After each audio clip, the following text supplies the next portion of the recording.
Hey guys, tonight we slip quietly aboard a heaving wooden leviathan, the kind that smells of tar, salt, and unspoken regrets, to find out what it was really like to be the ship's least envied crewman, the laundry boy. You're the one roused before sunrise, handed a battered soapstone, and told, quite cheerily, that the stains on the officer's linen matter more than your own pulse. You probably won't survive this. But don't worry, we'll keep things cozy while you try. So, before you get comfortable, take a moment to like the video and subscribe, but only if you genuinely enjoy what I do here. And hey, drop your city and local time in the comments. It's fun knowing where in the world we're all yawning from. Now dim the lights, maybe turn on a fan for that soft background hum, and let's ease into tonight's journey together. A dull bell clangs, 4 strikes of the morning watch, somewhere around 4 a.m., and you jolt upright, the canvas hammock swinging like a lazy pendulum. Your blanket, forever damp with Atlantic fog, clings to your skin the way unpaid debts cling to sailors' legends. You swing bare feet onto cold planks, each board knotted like an old seaman's fist, and fumble for your cap in the faint glow of a swinging lantern. Above, boot steps thunk in uneven rhythm. Below, barrels creak, barrels breathe. Even the rats seem groggy, pausing mid-gnaw as if to wonder who in Neptune's name schedules laundry before dawn. No one asks if you slept well. Everyone knows you didn't. The quartermaster's gruff whisper finds you anyway. Captain wants the wash done afore breakfast, he mutters, handing over a wooden tally stick, etched with yesterday's soiled inventory. Mainstream fact, 19th century naval captains ran their ships by the bell system, dividing the day into watches. Yours just happens to begin when sensible landfolk are still lost in dreams. Quirky tidbit, the ship keeps a bucket of stale urine locked near the galley because a quick splash of chamber lye cuts grease better than soap. Yes, you will use it. No, we are not kidding. You trudge along the narrow companionway, ducking beams blackened by decades of smoky lanterns. The gun deck is a maze of sleeping bodies, hammocks swaying like rows of cocoons. You tiptoe, apologizing under your breath each time you shove a hammock aside. Someone snores so loudly you suspect he's testing the ship's timbers. You chuckle. First joke of the day. If snoring were one power, the voyage would be half as long. Climbing the ladder to the weather deck, you inhale a lungful of air that tastes of iron sea spray and coal dust, courtesy of the stoker's fires below. Dawn's first light smears pink behind iron-gray clouds. Gulls wheel overhead, cackling like gossiping dock workers. The joke's on you, literally, as a gull drops a white splatter onto your sleeve. Welcome to maritime laundry. Stains arrive before the soap does. The captain appears on the quarterdeck, posture straight enough to shame the mainmast, coat flapping dramatically in the wind because good captains schedule even their wardrobe moments. He eyes the strung ropes where yesterday's wash should already be drying. They droop, empty. You feel his gaze like a bayonet between the shoulder blades. Boy, he calls, I trust you remember the rules. No excuses, only clean linen. You bow your head, resisting the urge to mumble something about negotiating with the weather gods. Historians still argue whether captains genuinely believed spotless uniforms deterred mutiny or simply pleased the Admiralty inspectors waiting back home. Either way, your knuckles get the sermon. First task, fetch seawater. You grab a splinter-ridden bucket, rope handle, cutting crescents into your palms, and scuttle to the larboard rail. The ship pitches. You lean out, lowering the bucket, trying not to imagine kraken tentacles or worse, another gull. A wave obliges, filling the bucket in a single icy whoosh that drenches your tunic and, thank heavens, washes off the earlier gull signature. Joke 2: complimentary laundry, courtesy of Poseidon. Pity about the temperature setting. Back amidships, you tip seawater into a squat copper boiler set over a coke brazier. Steam hisses, your face beads with moisture that smells faintly metallic. A lump of brown lye soap waits on a wooden shelf, so coarse it might be wood under disguise. You carve shavings with a jackknife, letting them melt while the water pops like frying bacon. The mixture will never reach a gentle simmer. Life seldom obliges with spa-level warmth. You sort the day's haul beside the boiler. Officers' shirts, fine linen monogrammed, go in one pile, their gravity underscored by the threat of ration cuts if starch collars sag. Sailors' slop shirts, patched so often they resemble nautical quilts, form another heap. Your own ragged smock doesn't even merit a third pile. You'll rinse it with leftover suds, or skip it entirely, because joke 3, the easiest garment to clean is the one everyone pretends isn't filthy. Fact snack while you scrub. Commercial laundry soap is decades away. Most crews rely on home-rendered lye animal fat and sand. You rub cloth against ridged washboards, really planks carved with grooves, pushing grit through fibers to scour away tar stains. A midshipman pauses to watch, remarks that your knuckles are red enough to fly a distress flag. You grin back, teeth chattering, and wonder if he'd trade his breakfast grog for half an hour over the suds. Unlikely. Social ladders on ships are steeper than the rigging. Time blurs, or maybe it freezes in the dawn chill as you rinse each article with cold seawater hauled anew. Muscles burn, arms ache. Your mind drifts, calculating how many trousers a boy must wash to earn shore leave coins. Around 50 per day, at your current pace, for roughly forever. But rumor says the next port's laundry girls sneak sailors extra biscuits if their neckerchiefs smell of sailor-applied lavender oil. You file that away as motivational poster material. A boatswain's whistle shrieks the change of watch. Sailors flood the deck, boots thumping, eyes still fogged with sleep. They call jokes about laundry weather, asking if you'll iron the ocean next. You laugh along. Humor is currency here, and you're rich in self-deprecation, if nothing else. Bigger concern, keeping your drying lines clear before the deckhands string up wet canvas. You hustle to tie hemp rope between belaying pins, each knot a small prayer against sudden squalls.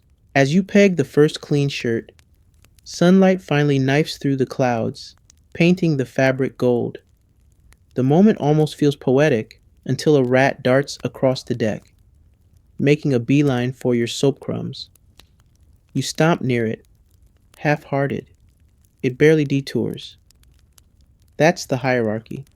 Captain, officer, rat, boy, with you trying to launder everyone else's messes while keeping your own hope unwrinkled. Still, there's a quiet pride as the linen flutters, crisp and nearly white. From the quarterdeck, the captain nods. No smile, merely the absence of frown, and that is victory enough for this hour. Far off, the horizon glitters, promising distant ports and, who knows, maybe laundries that pay in coin rather than calluses. For now, you breathe in the briny air, stretch sore fingers, and prepare to battle the next pile before breakfast clappers ring. After all, daybreak on a 19th century ship waits for no boy, and definitely not for wet socks. Your arms are still humming from the washboard war when the quartermaster barks your next task. fresh water at the ready, boy. The sun hasn't even finished shrugging off its morning fog robe, and already you're back at it, hauling your sloshing bucket down the deck like some reluctant apprentice. Neptune, god of soapsuds, there's a mad rush toward the waterline. Not just you now.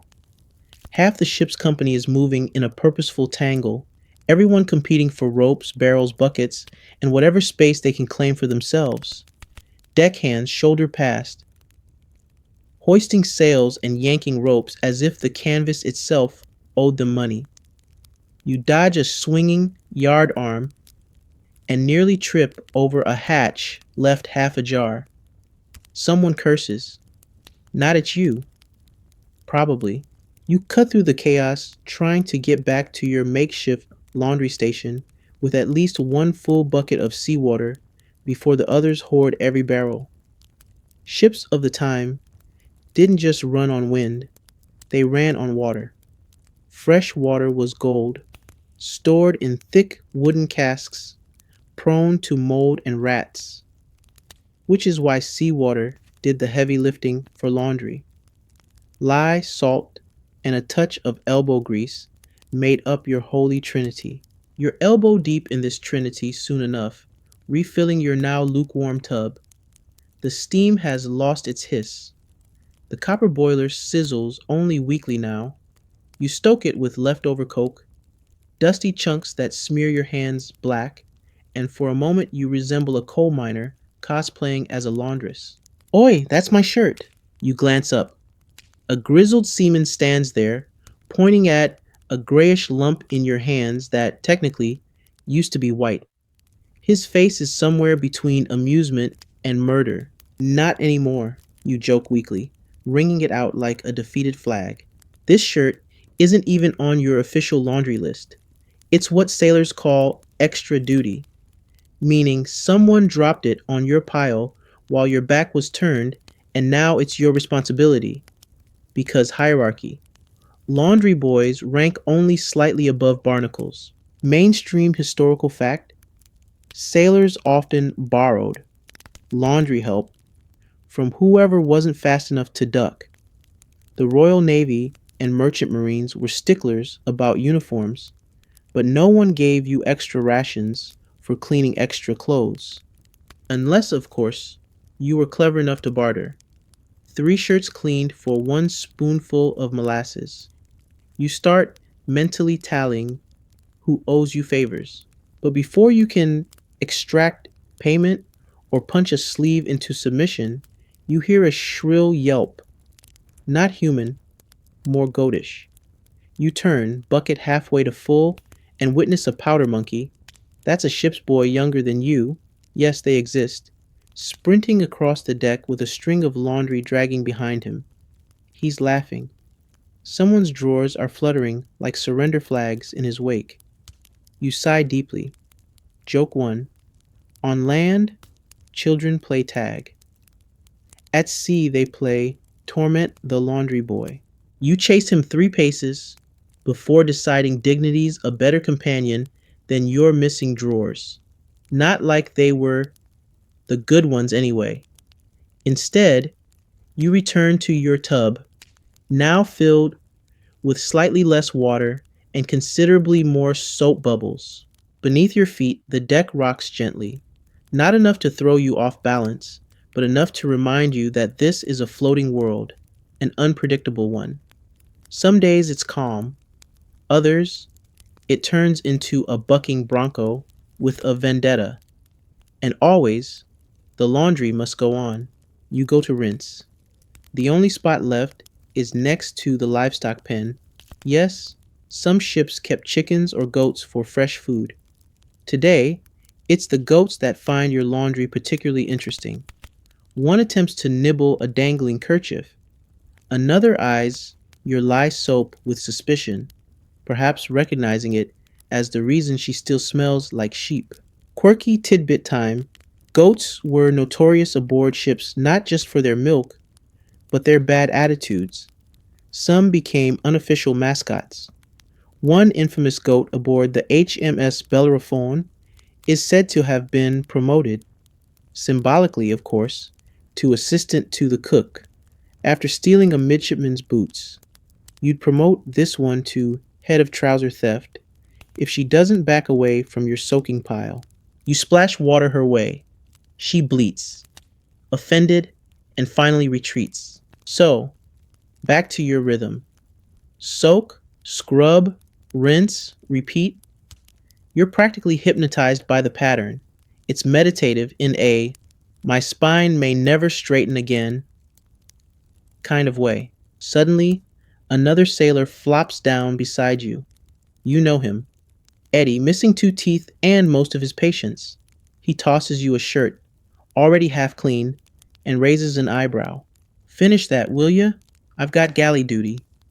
You stare at the shirt, then at Eddie, then back at the shirt. It's so caked with what you hope is fish oil that it crunches when you fold it. You open your mouth to protest, but he's already gone. Historian heads still butt over whether shipboard chores like laundry were formally assigned or just fell to whoever lost a bet. But in your experience, it's mostly the latter. You lose a lot of bets, or at least, you're not informed they're happening until you've already lost. You rub the oil out with a shard of sandstone, a trick you picked up from an older sailor who claimed it was the only good thing he learned in 3 marriages. You don't ask. Joke 2. If your current life were a romantic comedy, the meet cute would be between your raw knuckles and a never-ending supply of mystery stains. Eventually, someone clangs the breakfast bell. 2 quick chimes and a long one. You're halfway through rinsing a sock when your stomach roars like a cannon broadside. But you can't stop.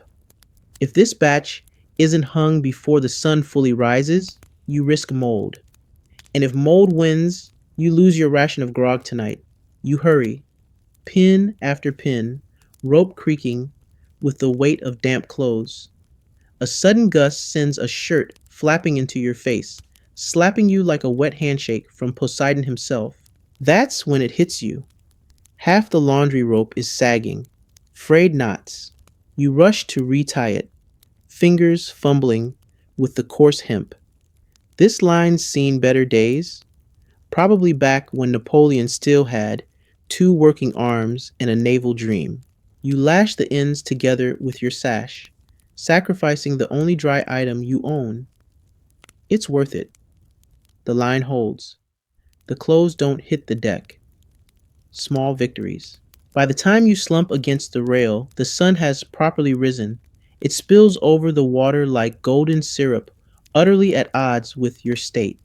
Damp, exhausted, and harboring a deep resentment towards socks. Still, there's a moment of peace. Gulls cry lazily. The ship hums with post-breakfast chatter. Your fingers, though wrinkled and sore, dangle freely in the salt breeze. Joke 3. Congratulations. You've survived another pre-breakfast round of nautical laundry. Only 12 more to go today, give or take. There's no ceremony to mark the moment when your hands officially stop being part of your body and become autonomous scrubbing instruments. It just happens. 1 minute, you're aware of your fingers, your wrists, your sleeves sticking to your arms. Next thing you know, they're a blur of motion while your mind floats somewhere above the deck, thinking about breakfast. You won't get breakfast just yet. There's still the matter of salt and soapstone. The copper boiler is now bubbling like a foul stew pot. The lye soap finally melted into a vaguely yellow sludge. You stir it with a broken paddle. It smells like burnt bacon, disappointment, and something that might once have been lavender if it hadn't died screaming. Salt is everywhere, on the wind, in your hair, under your fingernails. The ocean is generous with salt, just not in a helpful way. In fact, it turns out salt water isn't especially kind to fabric. It scours, yes, but it also stiffens. You scrub anyway because there's no such thing as distilled water at sea. Not unless you're the surgeon and he's hoarding it for poultices and emergency tooth extractions.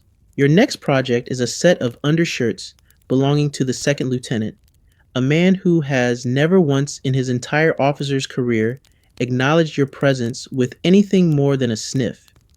His undershirts, tragically, seem to be allergic to staying white. They arrive smeared with what looks like ink, possibly rum, and, suspiciously, a dash of curry. You briefly debate whether creative staining is grounds for rebellion. You take a piece of soapstone, just a lump of soft white mineral, and grind it against the worst spots. It's what you use when nothing else works. Some sailors think it's magic. Others say it ruins the cloth. Historians still argue whether these early bleaching stones were standard or just clever improvisations passed from one boy to the next. You? You just know it works better than cursing, most of the time. The soapstone does its work, and so do you, dipping each shirt back into the boiler, stirring gently to avoid scalding your wrists. The copper tub glows faintly red near the base, too hot to touch, but not quite boiling. A fine mist rises, soaking your shirt, your hair, your mood. You're effectively a human steamer at this point. You prop your elbow on a barrel, try to blink the sweat from your eyes. It stings. Soap and salt and steam make a potion that no apothecary would dare bottle. Joke 1. Congratulations. You've invented the world's first exfoliating torture spa. Someone yells, "Make way!" and you jerk upright just in time to dodge a swinging hammock being hoisted overhead. It flops down near your feet, landing in a damp heap. Another sailor's mess. No note, no coin, just assumption. You grit your teeth, pick it up, and sniff it. Immediately regret sniffing it. Ah, the smell of progress. Or more accurately, sweat, soot, and regret. You wedge the hammock into the side tub, but it's too large for one pass. You fold it, kneel, and lean in with both arms. The tub groans. So does your spine. A rogue wave hits the ship's hull. Not large, but enough to slosh half the tub's contents over the side and down your front. Your already damp shirt now clings like a desperate X. Joke 2. On the bright side, you finally invented self-washing clothes. Just stand still long enough and move, and they'll clean themselves out of spite. Above you, sails snap in the wind. You glance up, watching sailors scurry across the rigging like caffeinated squirrels. One of them, probably the same joker who left the hammock, waves cheerfully as he passes overhead. You consider hurling the soapstone at him, but you're fairly certain it's your only one. And the last time someone lost theirs, they had to use crushed seashells for 2 weeks. That sailor's fingers never looked the same. Now comes the worst part. Rinsing. Not because it's hard, though it is, but because it never feels finished. You rinse once, and there's still soap. Twice, and there's still a film. By the third rinse, your arms are lead, and the water's gone from clear to something resembling week-old porridge. There's a fringe superstition among sailors. Never rinse laundry in water that reflects the face of a dead man.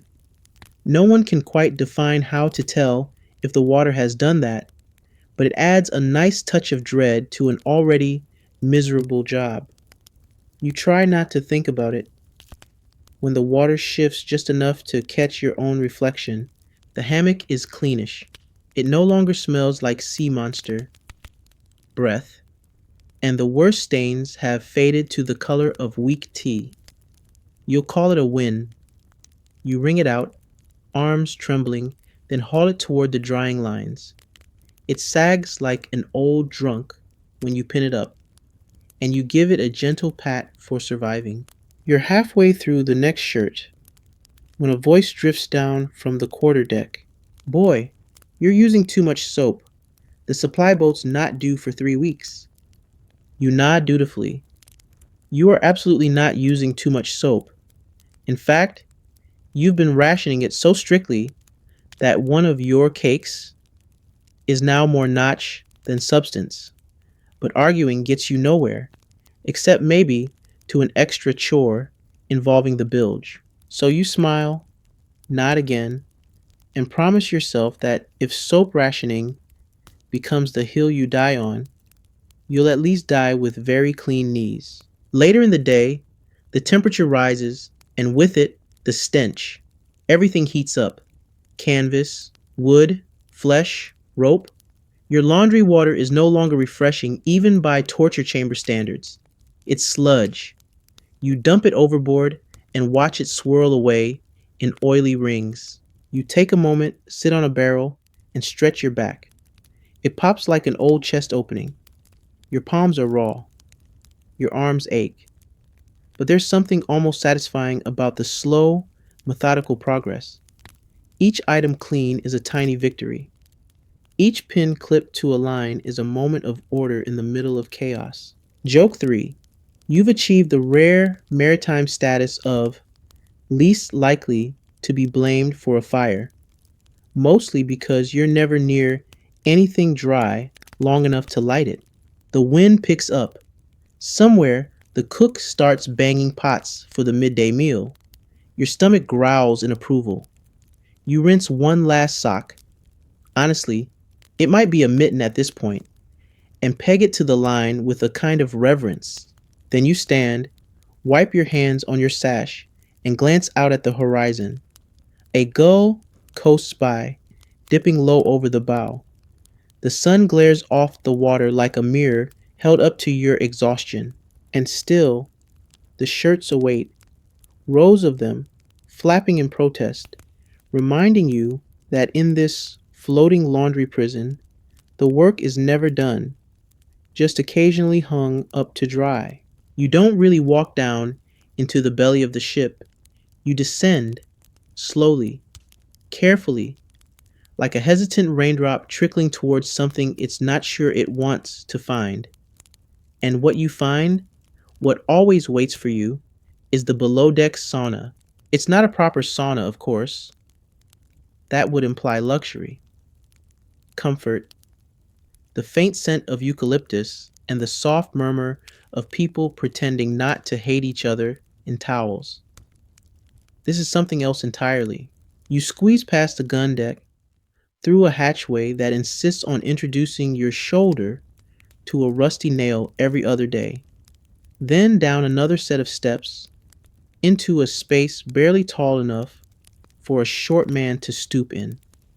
You're already drenched in sweat before you even see the boiler room. And there it is. The copper tubs, the coke brazier, the permanent fog bank of warm mist that clings to the air like a possessive ghost. You inhale and immediately cough. The steam here is different. It's laced with coal dust, soot, and something ancient. Something that has seeped into the wood over decades. Burnt rope, overcooked peas. Regret? There's a constant low hissing sound, like the ship itself is whispering to you in a language made of boiling water and bad decisions. And the heat, oh, the heat. It doesn't just soak your skin. It creeps inside you, wrapping around your lungs, sliding into your boots, and turning your bones into boiled sausages. Joke 1. Congratulations. You found the only spa on earth that actively removes years from your life instead of adding them. You crack open the coal scuttle, black dust puffing into the air like Victorian fairy powder. It settles on everything: your arms, your eyebrows, the rim of your teeth. You throw in a fresh shovelful, stirring the embers into a growl. Then you check the tub. It's a precarious balancing act. If the water's too cold, the soap won't melt and the clothes come out more bruised than cleaned. If it's too hot, you'll cook the fibers and your wrists. You learn to gauge by instinct. the bubbles, the sound, the smell. Historical fact: steam powered naval ships in the 19th century often had mixed fuel systems, coal, coke, or even wood, depending on supply and region. And while laundry boys didn't tend the engines, they were often stationed near the same heat sources for boiling water. Efficient? Sure. Also cruel. You stir the tub with your long handled paddle. It's carved from a broken oar and stained from 1,000 past washes.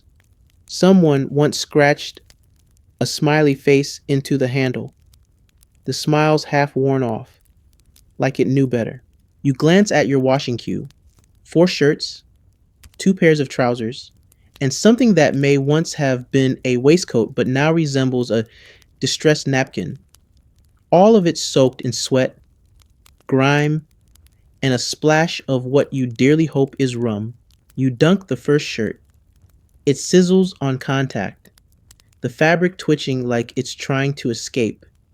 You swish it through the bubbles slowly, carefully, imagining you're stirring a potion instead of just laundry broth. Then you hear it: footsteps, heavy ones. And sure enough, the hatch opens and a silhouette appears in the fog. It's Ellis. Big, bald, perpetually shirtless Ellis. The ship's unofficial bouncer, an actual carpenter. "Boiler yours?" he grunts. "Yes," you say. He grunts again. Then, without asking, he plops a bundle of soaked rags into your rinse barrel and leaves. That's the thing about being the laundry boy. Everyone assumes your buckets are communal property, that the soap you've rationed for days is fair game, that your space, your little slice of steam soaked purgatory, is really just an extension of everyone else's bad planning. You fish his rags out with a stick, frowning. One has nails still embedded in it. Great. Quirky tidbit: some sailors used to wrap tools in old shirts to keep them from clanking. Others used those same shirts to mop up blood during combat and then handed them to you with a wink, saying, "Bit of rust on that one." You learn never to sniff first. You rinse the shirt anyway. Then yours, then another. The water darkens. Your arms throb. And just as you're starting to drift into the rhythm again, you hear a splash, then a squeak. You freeze, look down. A rat. A very wet, very bold rat has just cannonballed into the soap tub like it's on vacation. It thrashes once, then tries to climb out, claws scraping against copper. You shriek, not bravely, and flail backwards, knocking over the rinse bucket. It topples in slow motion. The rat leaps free. You stumble. Soap sloshes. Water floods the floor. And there, in the middle of the chaos, the rat just sits, grooming itself, daintily, as if you're the problem here. You grab a broom, not to kill it. You're not paid enough for that, but to shoo it off. It scurries behind a crate. You exhale, then groan, then start cleaning up. Joke 2: if rats start washing themselves in your soap bucket, it might be time to start charging boarding fees. You remake your suds, carefully, precisely. This time you keep the broom nearby, just in case. Historians still argue whether rats on ships were pests, pets, or just fellow passengers with better survival instincts.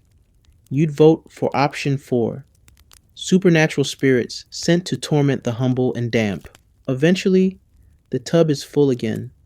The soap has melted. Your breathing slows. The shirts are scrubbed. You rinse them carefully, one by one, ignoring the coal grit under your nails and the muscle twitch in your left eye. Then, the final stage: wringing. You squeeze each garment between 2 boards, cranking them through a roller that creaks like a haunted door. Your shoulders scream. Your hands slip. You mutter things that are technically polite, but emotionally volcanic. But you get through it. One shirt, then another, then the sad waistcoat. By the time you're done, you're as steamed and wrung out as the clothes you just mangled into shape. Joke 3. You now qualify as a professional ringer, steamer, pest controller, and improvised coal tender, still paid in crusts and side-eye. You carry the bundle back up the ladder, steps now slick with condensation. The air shifts, becomes cooler. The fog thins.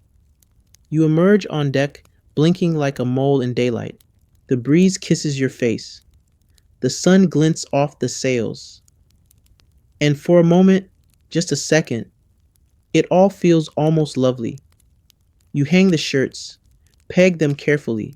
You smooth each sleeve like a tailor presenting his masterpiece. And then you go back below. Because guess what? You forgot the trousers.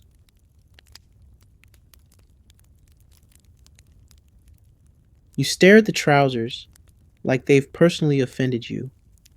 Which, to be fair, they have. 4 pairs. Damp, heavy. Smelling faintly of brine, pipe smoke, and overconfidence. Each belonging to an officer who wouldn't hesitate to report you for gross laundering negligence if they spotted a single lingering crease. And these aren't your average wool trousers either. No, these are the kind with fiddly buttons, secret pockets, and what seems to be a personal vendetta against drying in any reasonable time frame. They also come with a reputation, because officers' small clothes, unlike regular sailor garb, are political. Mainstream historical fact. Naval officers in the 19th century were obsessed with appearances. Uniforms had to be clean, crisp, and precise at all times, partly to maintain discipline, partly to look impressive to other officers, and partly, let's be honest, to show off in ports. You drag the bundle to the boiler, kneel like a monk at an altar, and begin your ritual. Shirt washing was bad. Trouser washing is worse. Everything is stitched thicker. The fabric is less forgiving. There are seams that seem to multiply when wet. And then there's the cravat. Ah, yes. You didn't forget. You just hoped it wouldn't resurface. A long ivory strip of finery recently returned from the first lieutenant with a note, stained. Do see to it. That's it. No please. No thank you. Just do see to it. As if the cravat's emotional well-being now rests solely on your shoulders. You hold it up. The stain is reddish-brown. Wine? Blood? Ink? Ship stew? Historians still argue whether cravats were worn more for fashion, utility, or just to confuse laundry boys into eternal suffering. Joke 1.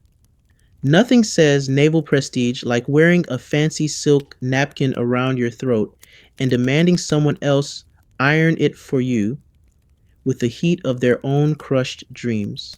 You rinse the trousers in warm, soapy water. Each pair must be hand-washed separately, in case one officer's dirt offends another's sensibilities.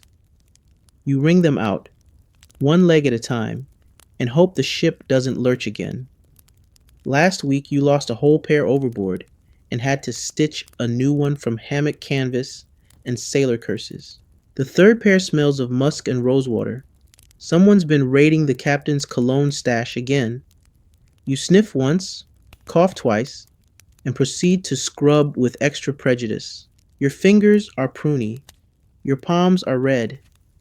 You're developing what you've affectionately begun calling laundry elbow, which is like tennis elbow, but saltier and more ignored by the medical staff.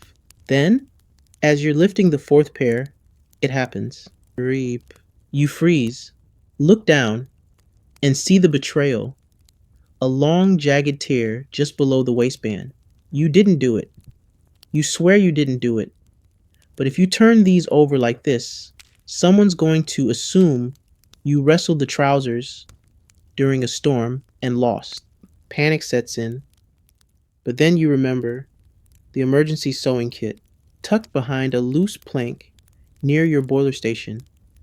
You dash below deck again, practically sliding down the ladder, and retrieve the kit. A few bent needles, black thread, a thimble that once belonged to a cook's mistress, or so the story goes.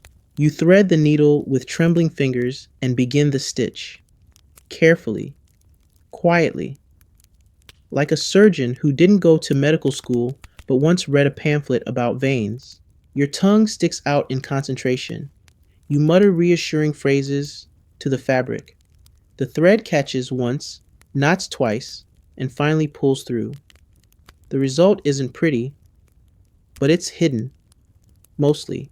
And anyway, the first lieutenant never really looks at his trousers. He only complains when they're wet, or wrinkled, or late. You finish the patch, press it flat with the back of your thumb, and start ironing. Ah, yes, ironing. On a ship, with an actual iron. Well, more like a heavy slab of metal that you heat over a brazier and try not to drop on your foot. You wrap it in cloth so it won't scorch the fabric, then press it across the cravat first, because it's the highest ranking piece. Steam hisses, the cravat protests, curling slightly. You smooth it gently, like pacifying a feral cat. Then you move to the trousers. Each crease is sharp, each pleat a diplomatic accord. Quirky tidbit. Many naval officers believed the straightness of their trousers was linked to their luck at sea. Superstition? Yes, but also a terrifying amount of pressure for a kid with a warm iron and shaky wrists. You hang the cravat first, then the trousers, one by one, each pinned with the same reverence one might give to ancient scrolls. You double check the seams, tug the hem straight. Then you hear it. Boy! The first lieutenant. You whip around. He's standing mid-deck, coat immaculate, boots polished to a mirror shine. He beckons with a single gloved finger. You jog over, hoping nothing's dripped on your shirt. You laundered my uniform? He asks. You nod. Yes, sir. He holds your gaze for a beat longer than necessary. Then, good. Smells less like bilge this time. You blink. That was a compliment. You think. Maybe. Probably. He walks off. You resist the urge to bow to your own socks. Joke 2. If someone doesn't actively threaten you, that counts as positive reinforcement. You return to the laundry lines and allow yourself, just this once, to feel proud. The cravat is gleaming. The trousers are crisp. Even the patched waistband isn't too obvious. Then, a seabird poops on the left leg. Of course. You stare up at the heavens. The bird stares back. Neither of you blinks. Eventually, you sigh, unpin the soiled garment, and march it back to the tub. You dunk it with the force of someone making a point. Historians still argue whether laundry boys on ships were respected for their skill or merely tolerated for their usefulness. You suspect it was neither. You suspect it was just easier for everyone else to stay clean by pretending you didn't exist. But you do exist.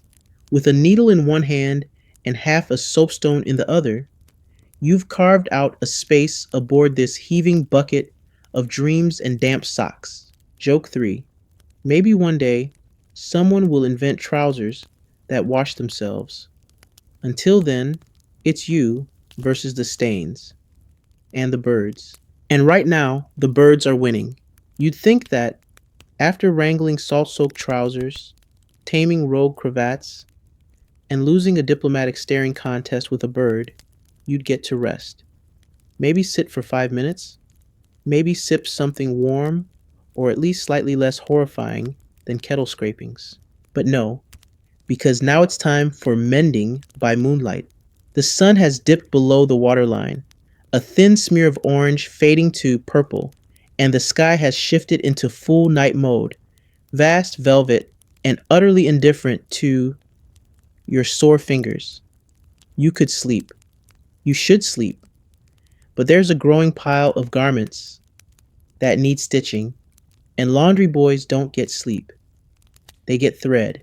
So here you are, kneeling on the lower deck beneath a swinging oil lamp that gives off just enough light to blind you if you look directly at it, and just enough shadow to hide the needle when it falls, which it always does.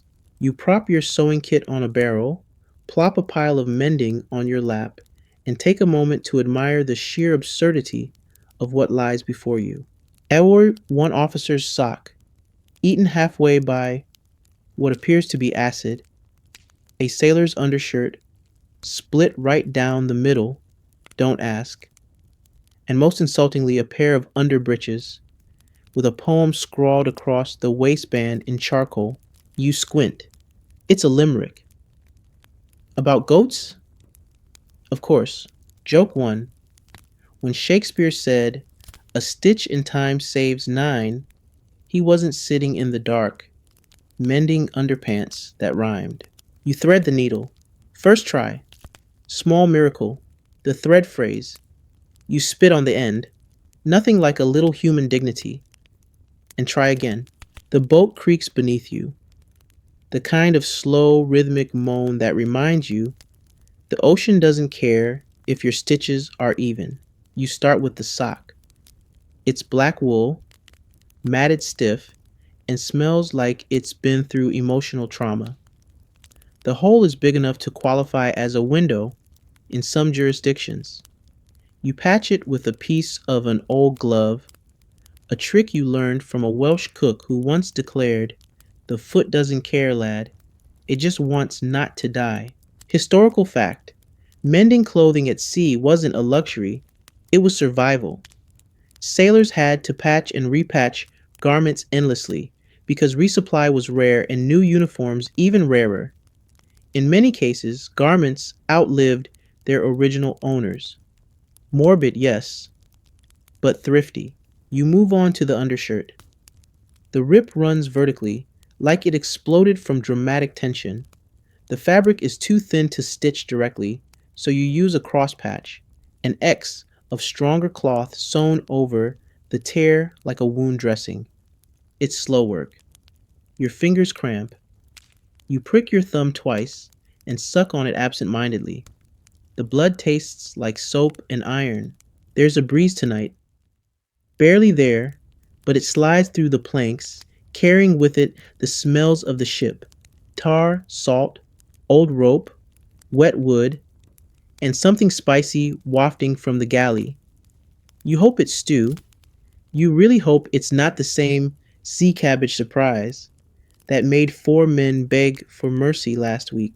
Then you hear it, voices above, 2 sailors, whispering, laughing low, probably gambling or planning a prank involving someone's hammock and a bucket.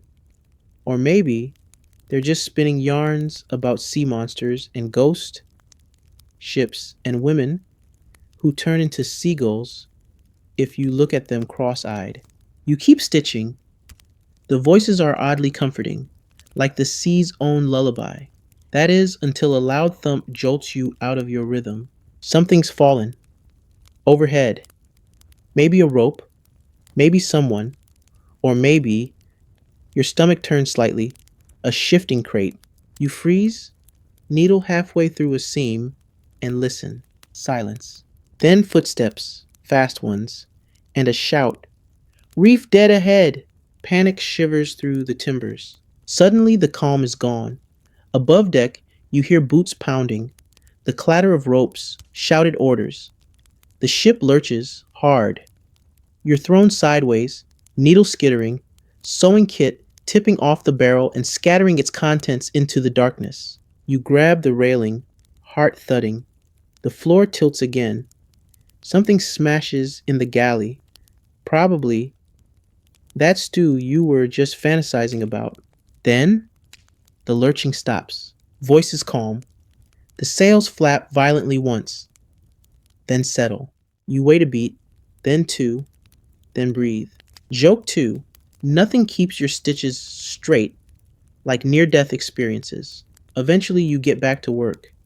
You retrieve the needle, miraculously unbent, from a crack in the planks and shake out the thread. Your hands are shaking a little, but the rhythm helps. Push, pull, push, pull. You hum to yourself, a sailor's tune, slow and low. Something about a girl with eyes like storm clouds and equally dangerous. Then the underbritches, the ones with the poem. You consider just accidentally dropping them overboard, but you know better.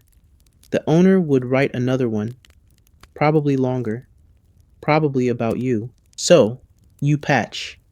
And as you do, you read the poem under your breath. It's not bad, honestly. Scandalous, yes. Weirdly specific, definitely. But it rhymes. Quirky tidbit. Sailors in the 19th century often shared folk songs and limericks during downtime. Some funny, some bawdy, and some strangely poetic. Literacy was hit or miss, but rhymes traveled far and fast. You suspect the underpants poet is more prolific than he lets on. When you finally finish, your back is sore, your hands raw, and your eyes barely open. You gather the mended clothes into a rough bundle and stand, bones creaking. The lamp swings gently above. Shadows flicker on the walls like ghosts reenacting an old argument. You blink at the darkness, unsure if the ship's sway is real or imagined. You make your way toward the steps, slowly, carefully. You pass a crate labeled biscuits, stow aft, and wonder what the odds are that it still contains anything edible. You climb the ladder to the main deck. The moon is high now, a pale lantern hung in a sky so full of stars it almost makes you forget the damp, the pain, the goat poem. Almost. You deliver the mended items to their respective owners' hammocks, quietly. No need to wake anyone. You slip each piece into place like a bedtime offering. Then, just before heading back below, you pause. Lean against the rail. Let the breeze cool your face. Somewhere out there, a reef just barely missed being your end. Somewhere below, your patched garments sway gently in the dark. And somewhere in your pocket, tucked away and folded tight, is a note you've been meaning to write. But not tonight. Tonight, you've done enough. Joke 3. Someday, when laundry boys rule the world, everyone will be required to patch at least one pair of haunted trousers before breakfast. Until then, there's more thread to cut, more seams to hide, and more secrets to stitch into the quiet hum of the ship at night.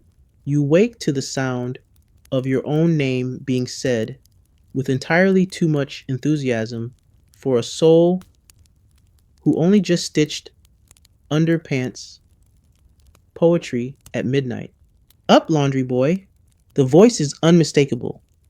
Quartermaster Pike, a man with a beard so stiff it might qualify as a weapon under maritime law. You groan. Sit up. Realize, too late, that you've fallen asleep on a coil of rope, and your back now holds the imprint of what looks like an angry octopus. You rub at it while blinking into the grayish half-light of early morning. Pike is already stomping away. You've got a diplomatic visit's worth of collars to starch, and half the crew smells like low tide in July. And just like that, the stench wars begin. You thought yesterday was bad. That was child's play. Today, the full sensory onslaught of shipboard existence hits with the force of 1,000 damp armpits. The air itself is dense with something.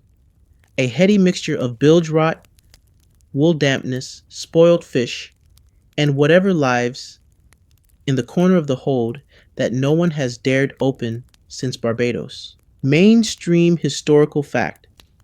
On 19th century ships, scent was as inescapable as salt. There was no real plumbing, barely any ventilation, and no concept of air freshener unless you count hanging a lemon peel from a nail. Your laundry station is already surrounded by sacks of laundry, used generously here to mean items soaked in unknown substances and then folded with optimism. One sailor's breeches seem to have started fermenting. Another's neckerchief is so stiff you could use it as a signaling flag. You brace yourself, step in, begin sorting. Some stains are easy: soot, ink, seaweed. Others are abstract. One shirt appears to have mood swings. You try not to gag. Your body has adapted to many things: salt in your eyes, rope burns, surprise rat baths, but the scent of old fish sweat on a wool underlayer in humid air is in a league of its own. Joke 1. On land, you might pay a lot for notes of musk and brine. Out here, it's free, and you can't return it. The worst offender, though, is one of the officers' formal uniforms. It's been stuffed in a canvas bag for 2 weeks, sealed tight, and recently retrieved after being used during a minor celebratory incident. You don't know what that means. You don't want to know. But the smell, oh, the smell, it punches you in the face like a drunk with a grievance. It has layers. First sour, then sweet, then something ancient. You instinctively lean back, then forward, then back again. Your nostrils debate whether it's safer to breathe through your mouth or just not breathe at all. You soak it in vinegar first. It doesn't help. You scrub with extra soapstone, then rub it down with crushed bay leaves, a trick passed down by a steward who swore it worked on horse blankets. Historians still argue whether natural deodorizers were regularly used at sea, but most agree that desperation led to very creative olfactory decisions. You're now part of that tradition, proudly rubbing down a lieutenant's frock coat with stolen lemon peels. It almost helps, until the wind shifts, and then you catch it. A new contender in the stench war. You follow your nose to the source. It's a pile of rags, gray, shapeless, tied up with string. Someone has helpfully labeled it galley towels. You unfold one. Instantly regret it. These towels have been used, reused, and likely employed as napkins, mops, and possibly bedding for the ship's emergency goat. They are, without question, the smelliest thing you've encountered in your short but increasingly traumatic career. Joke 2. At least if the ship sinks, these towels could be used to repel sharks, or possibly attract them, depending on the mood. You boil water, double soap, toss the towels in, and watch them hiss like snakes meeting holy water. Then you strip down to your undershirt because the steam is unbearable and no one's around to report your fashion crime. For a few minutes, you enter laundry zen. The stink fades. The water bubbles. You scrub. You rinse. You hang. You imagine a life where the worst part of your day is bad coffee or a late tram. You hang up the towels last, each one clipped carefully so it doesn't flap into someone's face during breakfast. The air smells slightly better. You can even smell wood tar again, which is practically perfume compared to what you were dealing with. But you know it won't last. It never does, because you haven't yet tackled the socks. Oh yes, the socks. Sailor socks in the 1800s weren't like modern socks. They were thick, hand-knit things, often patched so many times they became more whole than fabric, and they held onto odor like it was treasure. You pinch the first one. It fights back. You squeeze it like a venomous sponge and drop it into the rinse barrel. You scrub until your fingers blister. You whisper threats to the heel seam. You accidentally slap yourself in the face with a wet one and seriously consider turning pirate. Quirky tidbit: some laundry boys reportedly boiled sailors' socks with pine resin or tobacco leaves to smoke the smell out. You don't have pine or tobacco, but you do have a half burned cinnamon stick from a failed holiday pudding. You toss it in like a wizard casting a last ditch spell. It doesn't work. Eventually, you surrender. You pin the socks up next to the towels, forming what could politely be called the scent wall, a protective barrier, a warning to all. You take a step back. Breathe in. Still horrible, but less fatal. Joke 3. Someday, your nose will come back from the war, but not today. As the wind rises and the clothes begin to sway, you realize something mildly miraculous. There's nothing left in the pile. For now, the deck is quiet. You stretch your back, watch the sky. A single seagull wheels above, lets out a long, mocking squawk, then flies off. You close your eyes for a moment and imagine dry land, soap, a bed, a room that doesn't move. Then someone dumps a fresh armload of laundry at your feet with a cheerful, "Here you go, lad," and walks away whistling. The war never ends. It just changes its smell. You don't see them at first. You hear the splash, followed by a long, wet scritch, scritch, scritch, like something with tiny claws trying to invent jazz percussion in your rinse tub. You turn, you look, and then, of course, you scream.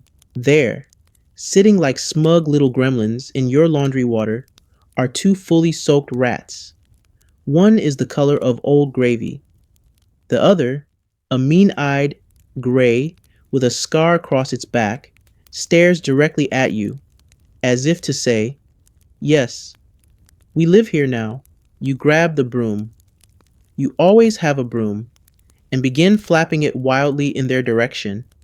Not to hit them, you're not that fast, but to shoo, to shoosh, to "Please get out of my socks, Harold." You've started naming them. It helps. Kind of.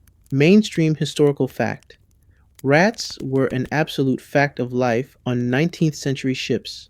Some were accidental passengers. Others were legacy hires, born and bred in the lower decks, passed from voyage to voyage like cursed heirlooms. Some even got nicknames and were known to the whole crew. Gray Rat and Harold do not flee easily.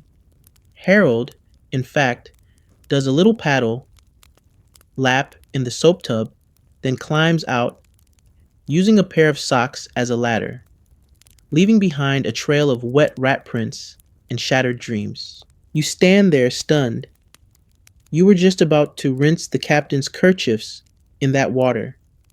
You can't now. You just can't. There's not enough bleach in the known world, or even the imagined world, to make that okay. Joke 1. The rats have better hygiene standards than some crewmen. At least they bathe once a day. You dump the tub, again, refill, again, and this time you place a barrel lid over the top. It doesn't seal anything, but it sends a message. This tub is not for swimming. You wipe down the soapstone and start over, this time with a shirt that still has egg yolk in the collar. An astonishing feat, given that eggs have been off the ration for 3 weeks. You don't ask questions anymore. You just scrub. Up above, the sky is darkening. It's late afternoon, which means dinner prep is underway, and the crew is growing louder, more animated. This is when pranks increase, tempers flare, and small objects begin flying through the air with alarming frequency. You finish rinsing 3 undershirts, 3 handkerchiefs, and what might be a curtain pilfered from the wardroom when you hear it. "Oi, where's me socks?" You freeze. That voice belongs to Big Ned. Big Ned is 7 feet tall in your memory. In reality, probably just over 6 feet. but he has a way of looming that adds extra inches. And now he's storming toward your station, boots thudding like war drums. They were pegged out here not an hour ago, he bellows, waving a giant finger toward your drying line. You glance up. The socks? Gone. 3 pegs dangle, empty. One sock remains, flapping lonely in the wind like it just lost its spouse in a soap opera. You scan the deck. No sign of the missing pair. Then you look up, and there they are, strung across the mainsail halyard, gently swaying like festive decorations. A prank. Classic. Probably done by one of the powder monkeys or the galley lads. You point. Up there! Big Ned squints, growls, then glares at you as if you personally launched them skyward with a cannon. Get 'em, he grunts. You blink. Me? He nods. You're small. Joke too. The best part about being the smallest person on the ship is the number of things you get volunteered for. Climbing rigging, cleaning tight spaces, retrieving flying socks from the sky. You groan, hand off your soap bucket to a passing sailor, and begin the climb. The rigging is rough under your fingers, stiff with salt and splinters. The wind tugs at your shirt. The ship rocks gently, enough to make the ropes sway, just enough to make you question your life decisions. Halfway up, you consider just letting the socks go. Surely Big Ned can find new ones. Maybe he'll take yours. Maybe you'll go missing and become a legend.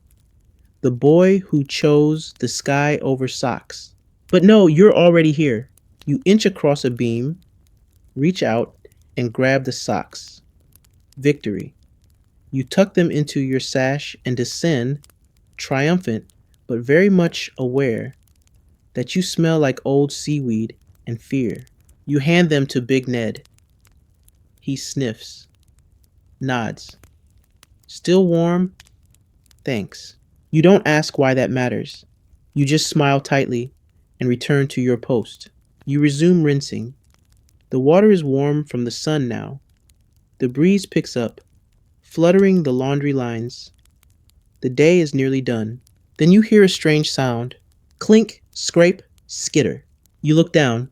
Gray Rat is back, dragging a spoon. Joke 3. The rats are unionizing. You chase him off, muttering under your breath.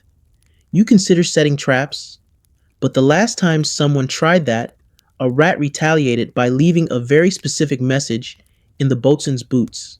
Instead, you place a biscuit crumb trail leading toward the galley. Bribery might work. You hang the final pieces for the day. Shirts, breeches, 1 pair of Big Ned's socks, secured tightly with 3 pegs this time. The sun dips low. Shadows stretch across the deck. You sit on an overturned bucket and take a deep breath. The air smells of soap and seawater. For now, you survived the stench, the rats, the rogue socks. You even survived Big Ned. You lean back, close your eyes, and allow yourself a moment of peace until someone dumps another bundle at your feet with a cheerful, "Tomorrow's linens, mate." Of course, laundry never sleeps, and neither, apparently, do the rats. Your 5 minutes of peace lasts exactly 3 minutes and 47 seconds.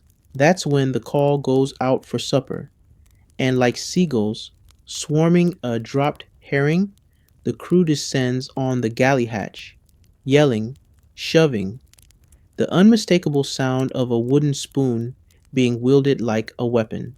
You, however, have a different priority, a sacred ritual, hardtack. More precisely, chewing hardtack without cracking a tooth or your spirit. You slip below deck and join the quieter line. Fewer people here because the rest are still trying to bully an extra ladle of stew.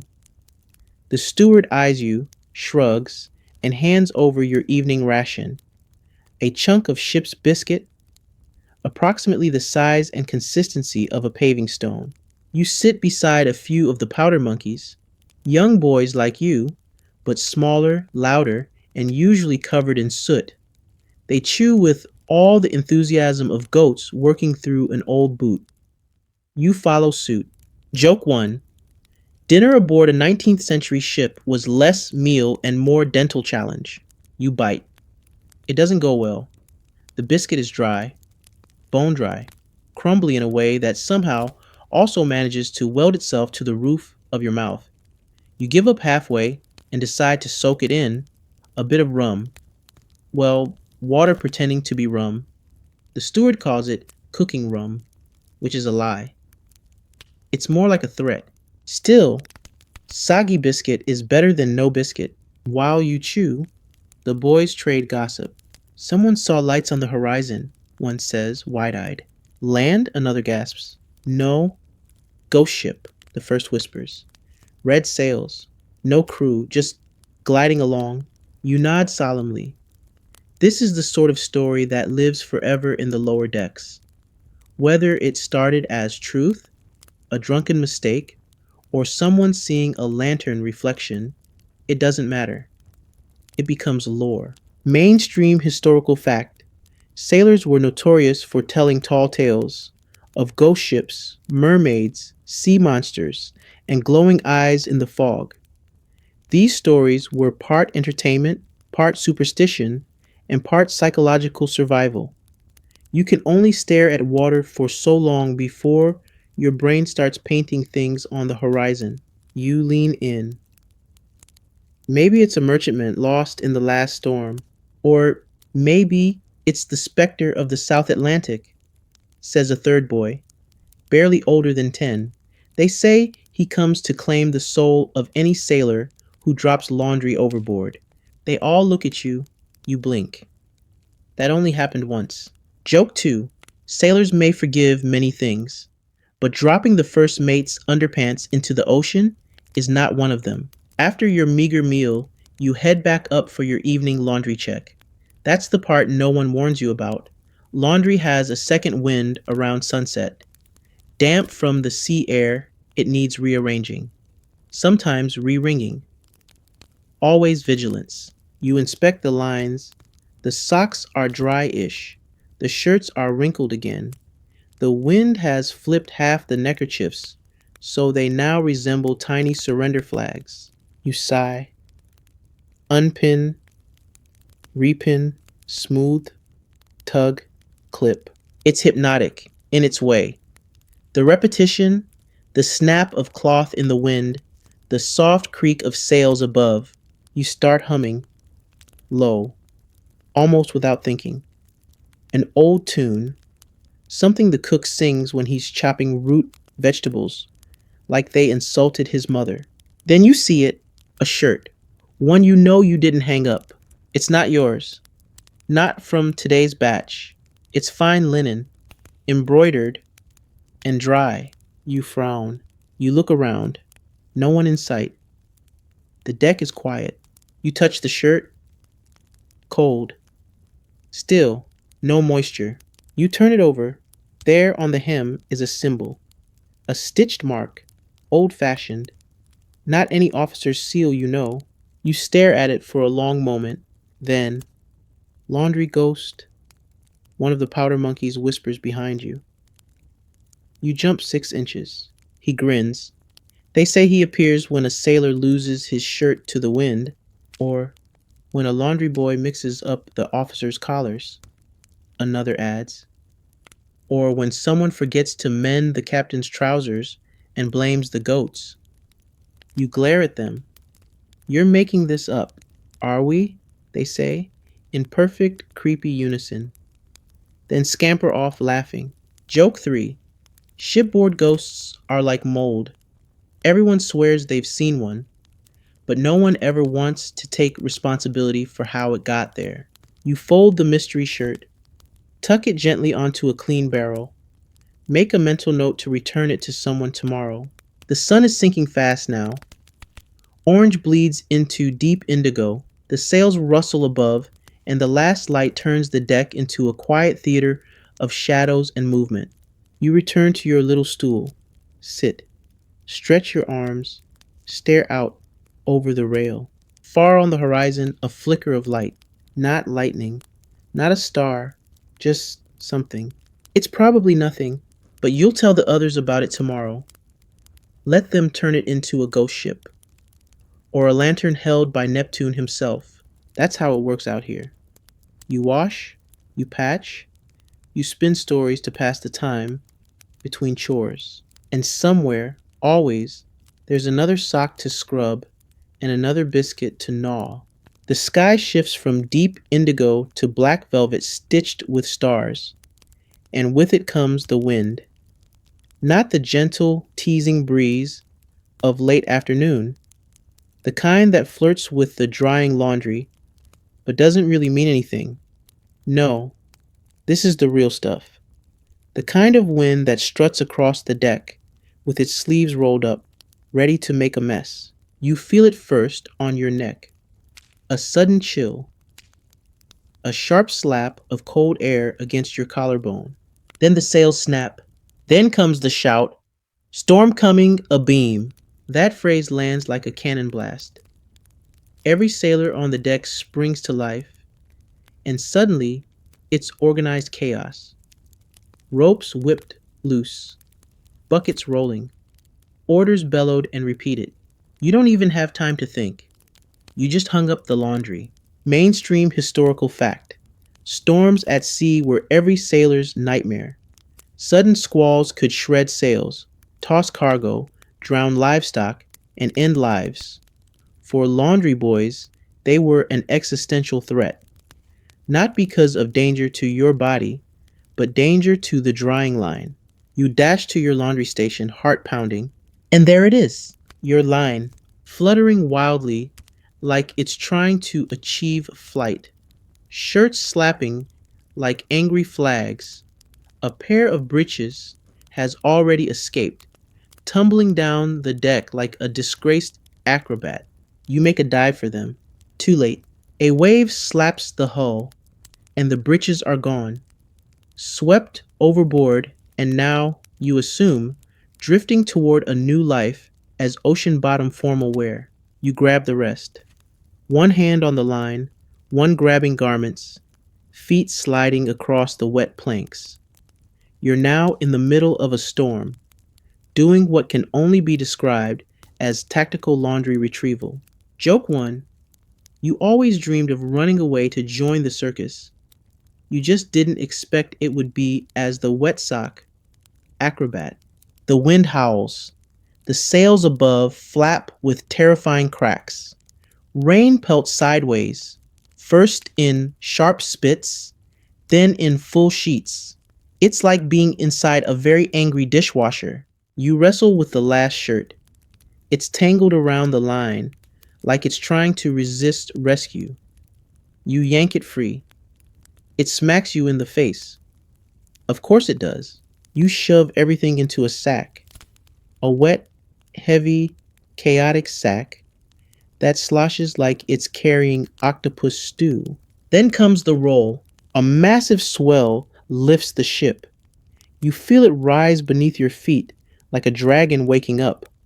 For a second, you're airborne. Then gravity remembers you exist, and you slam back down onto the deck with a wet thump. You're soaked, shivering, but the sack is clutched in your arms like a life preserver. You stumble toward the hatch, toward shelter. The storm is in full throat now, rain hammering, rigging shrieking, sailors shouting over each other. One stumbles past, arms full of rope, muttering prayers in 4 different languages. Another slides on his belly, cackling, chasing a barrel lid like it owes him money. You make it below just as another wave crashes overhead. The hatch slams shut behind you. Darkness. Your body's steaming from the temperature shift like laundry fresh from the press. You blink against the gloom, then shuffle toward your drying corner, now a very wet corner, and dump the soggy sack onto a bench. The garments are all there, sort of. Well, most of them. You count, then recount. Something's missing. You dig through the pile. Shirts, trousers, socks, another sock, possibly a third sock from a set that was never a pair, but no cravat. Oh no, not that cravat. Yes, that cravat. The captain's ceremonial cravat. Gone. You sit heavily, wet wood beneath you, wet shirt clinging to your back, wet cravat not being in your hands where it belongs. You imagine the moment, tomorrow morning, the captain, already grumpy, asking after his finest silk neck flourish. And you? Explaining it blew away during a storm, or worse, saying nothing and letting him assume you used it as a handkerchief. Historians still argue whether captains were more protective of their wardrobes or their logbooks. The answer, at least aboard this ship, is yes. You consider your options. Pretend it never existed. Replace it with something similar and hope he's colorblind. Go back on deck. You look at the rain, still hammering. You sigh. Then a miracle. A knock. You turn. It's one of the midshipmen, soaked to the bone, grinning like a man who just won a card game with the devil. In his hand, the cravat. Found this stuck on the flagpole, he says. Didn't want the old man thinking Neptune's dressing better than he is. You stare. Blink. Then accept the offering like it's a holy relic. Joke 2. The sea gives, the sea takes, and sometimes the sea returns. Formal wear out of sheer pity. You hang the cravat over a low rafter near the galley stove. It begins to steam gently. You whisper a thank you to whatever shipboard deity is currently on duty. The storm rages on above, but here, below decks, it's just wet, quiet, tired. You wring out what you can, peg up what will stay, then sit on your overturned bucket and lean back. Your hands ache, your shoulders throb, but you save the laundry, mostly. And tomorrow's problem, how to iron everything without creating new creases of doom, can wait until morning. Joke 3. You always wondered what your superpower would be. Turns out, it's catching flying pants in a rainstorm. Outside, thunder booms. Inside, you close your eyes, just for a moment, just until the next wave of damp socks. The storm passes in the way all sea storms do, suddenly, silently, and with a vague sense that it's gone to menace someone else for a while. When you emerge onto the deck the next morning, the world looks as if it's been wrung out and hung up to dry. The sky is pale and washed clean, the sails drip lazily, and the crew moves with the stiff caution of people trying to pretend their hammocks didn't flood overnight. But the mood is different today. Quiet, sharp-edged, because the punishment parade is about to begin. Mainstream historical fact. Discipline on 19th century ships was swift, public, and painfully demonstrative. Officers believed it kept order. Sailors knew it was also about fear. You hear the boots first. Thud, thud, thud. The crew is assembled on the main deck, boots lined along the damp planks. Officers stand straight as mastheads. The captain, dressed in a coat that might still have your finger pricks in the seams, waits in grim silence. You slip quietly to the edge of the crowd. You're not required to be here, strictly speaking, but everyone watches punishment. It's a man named Jarvis, a deckhand. Young, broad-shouldered, too quick with his fingers around things that didn't belong to him. He's been caught pilfering rum from the quartermaster's stores. Not exactly a surprise, but what is surprising is that he's the only one they caught. The boatswain calls his name. Jarvis steps forward, already shirtless, face drawn. He doesn't speak, doesn't look up. They tie his wrists to the grating. The ship creaks. Somewhere in the rigging, a gull calls once, sharply, like punctuation. The cat o' nine tails is unwrapped. You feel it like a temperature drop. The hush, the collective flinch, the smell of salt and tension. The first strike snaps through the air. Jarvis doesn't scream. Yet. You clutch the laundry sack tighter. For no reason. Just to do something with your hands. Joke 1. Nothing makes you grateful for damp socks quite like watching someone else get whipped for a different kind of mess. By the third lash, you've stopped pretending not to watch. The welts rise fast, red on brown skin, and the whip falls with terrible efficiency. There's no joy in it, no ceremony beyond the grim count, just the reminder fall in line, obey. Don't take what isn't yours, unless you're wearing the right coat. Historians still debate the effectiveness of such punishments. Some argue it maintained vital discipline aboard tightly packed ships.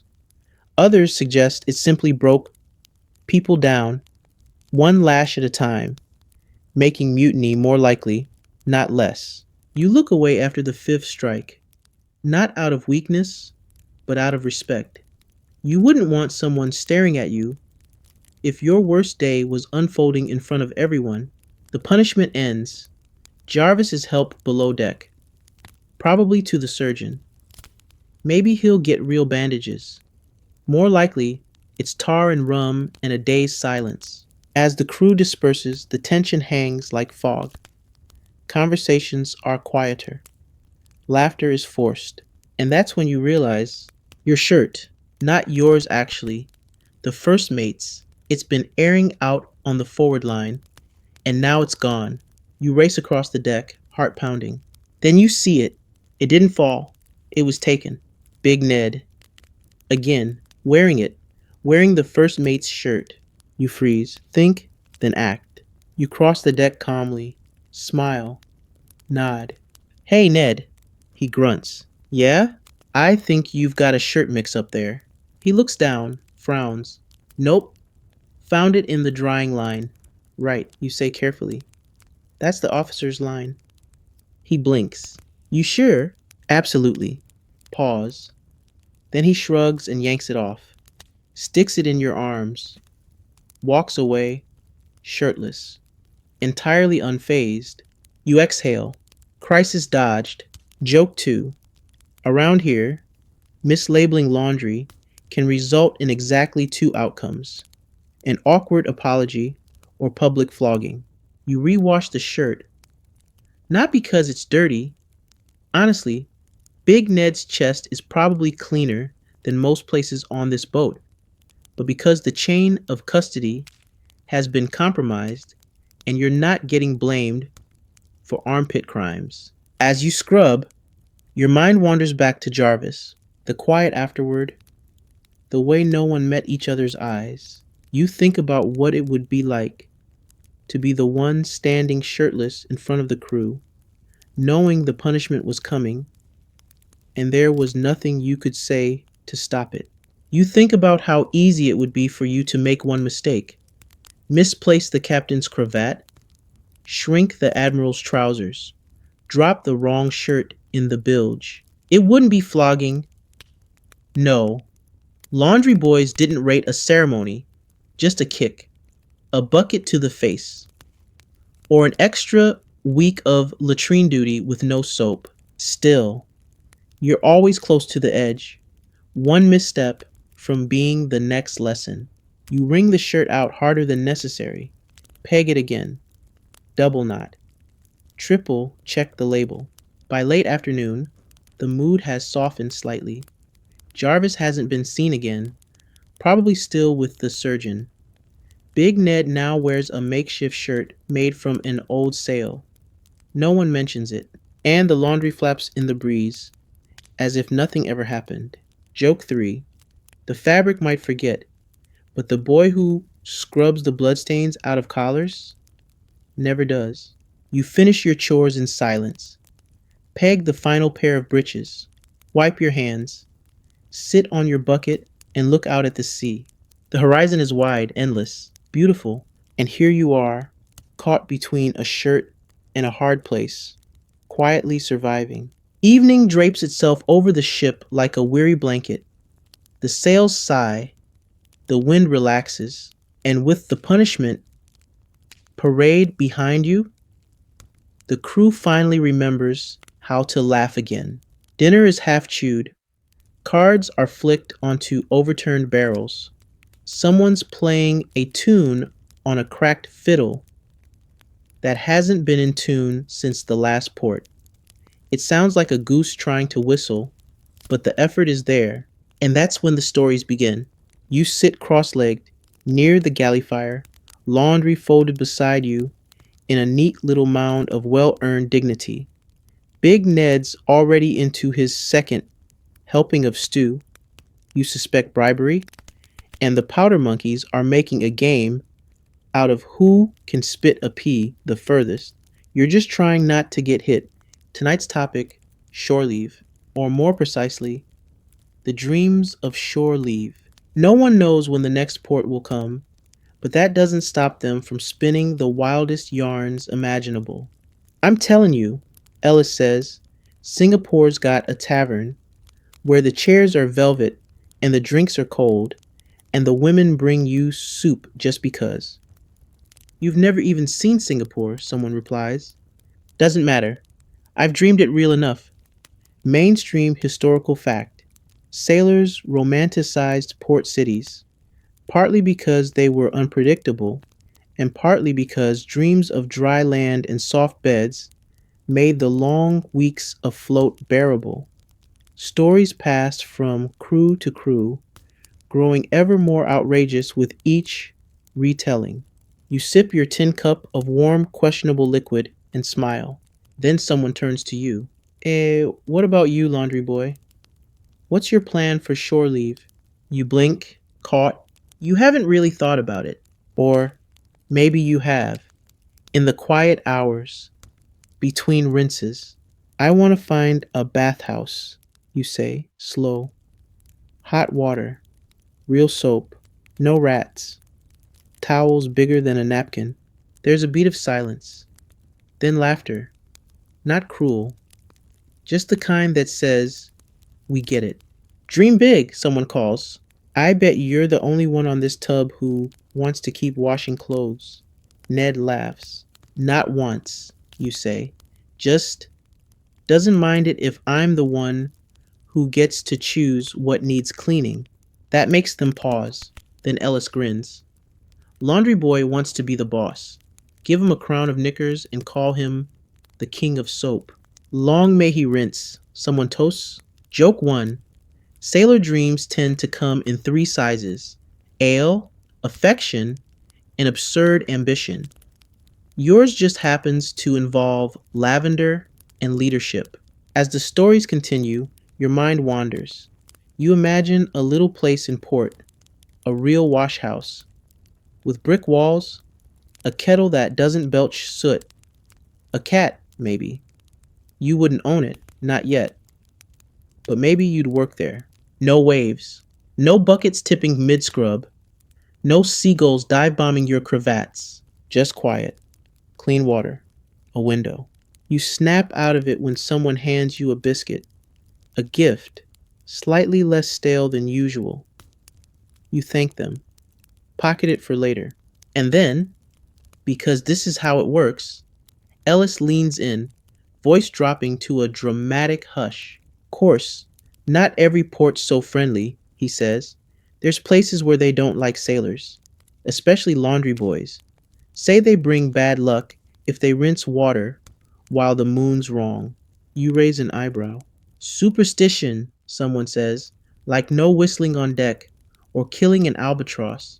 Quirky tidbit, sailors believed whistling could summon the wind, and not in a good way. Killing certain seabirds was said to curse the entire voyage. Laundry too had its taboos. Some believed washing clothes during storms angered sea spirits. Others claimed the rinse water attracted sharks. Joke 2. You once tried to do laundry during a squall and you got blamed for the weather. Apparently, your soap offends Poseidon. You chuckle. Then I'll wash under cover of darkness, like a soap wielding assassin. The powder monkeys love that. They start making swishing noises, mimicking you sneaking through moonlight with a washboard strapped to your back. Captain's behind you. Stain removal engaged. You laugh so hard you spill your drink. The night drifts on. The fiddle gives up. Someone sings a ballad about a sailor falling in love with a fish. It's probably a metaphor. You fold the last of the evening's wash and tie it into a neat bundle. Then Ellis leans close again, not joking this time. You really think you'll leave this life? He asks. You shrug. Someday. He nods. Don't wait too long. Shipboard life has a way of sticking. He taps his forearm. Tattooed, there is a rope, coiled in a knot. Said I'd only do one voyage. That was 6 years ago. You nod. Say nothing. Because, laundry boy isn't just a job. It becomes part of you. The rhythm, the ritual, the soap under your nails. The way you start to measure days not by bells or meals, but by how many shirts are hanging to dry. You pack up, head below. The others start to drift off, some to hammocks, others to deck watch. You pass the captain's quarters and pause. That cravat from the storm? It's hanging on his door handle now. Pressed. Perfect. He doesn't know what it cost you to retrieve it. Doesn't need to. But there it is, like a silent receipt. Joke 3. Laundry boys don't get medals. They get nods, half-spoken thanks, and the quiet dignity of not being yelled at for once. You find your hammock. Climb in. The ship rocks gently. The air smells faintly of soap, salt, and whatever Ellis spilled earlier. You close your eyes and picture it again. A little wash house. A window. A cat. Maybe even someone who sings while they fold. And for now, that's enough. You wake up with your hands already sore, which seems cosmically unfair, considering they've done absolutely nothing since last night's final sock was folded and placed neatly at the foot of your hammock. But your body remembers. It always does. Today, your palms feel like they've been graded across coral. Each movement is a protest. You stare at them in the flickering morning light, blistered, cracked, and edged with soap-burned scars like tiny tide maps. You roll out of the hammock, stretch your arms, and immediately regret it. Because today's the day you have to visit the surgeon's mate. Mainstream historical fact.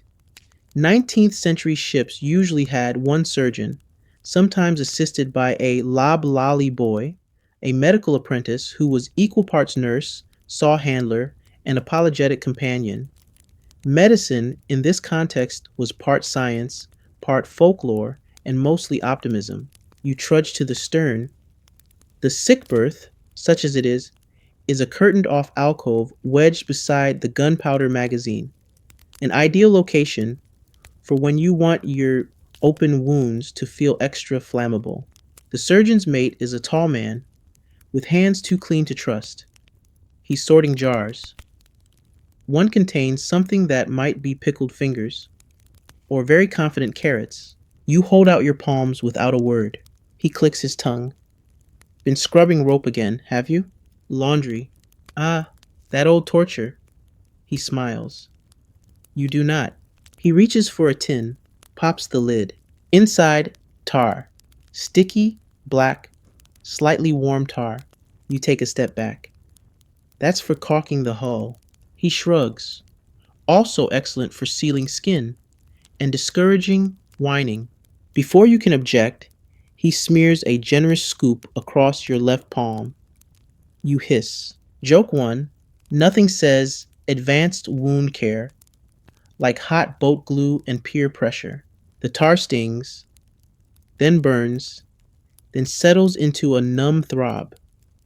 He binds it with a strip of muslin that smells faintly of rum and mildew.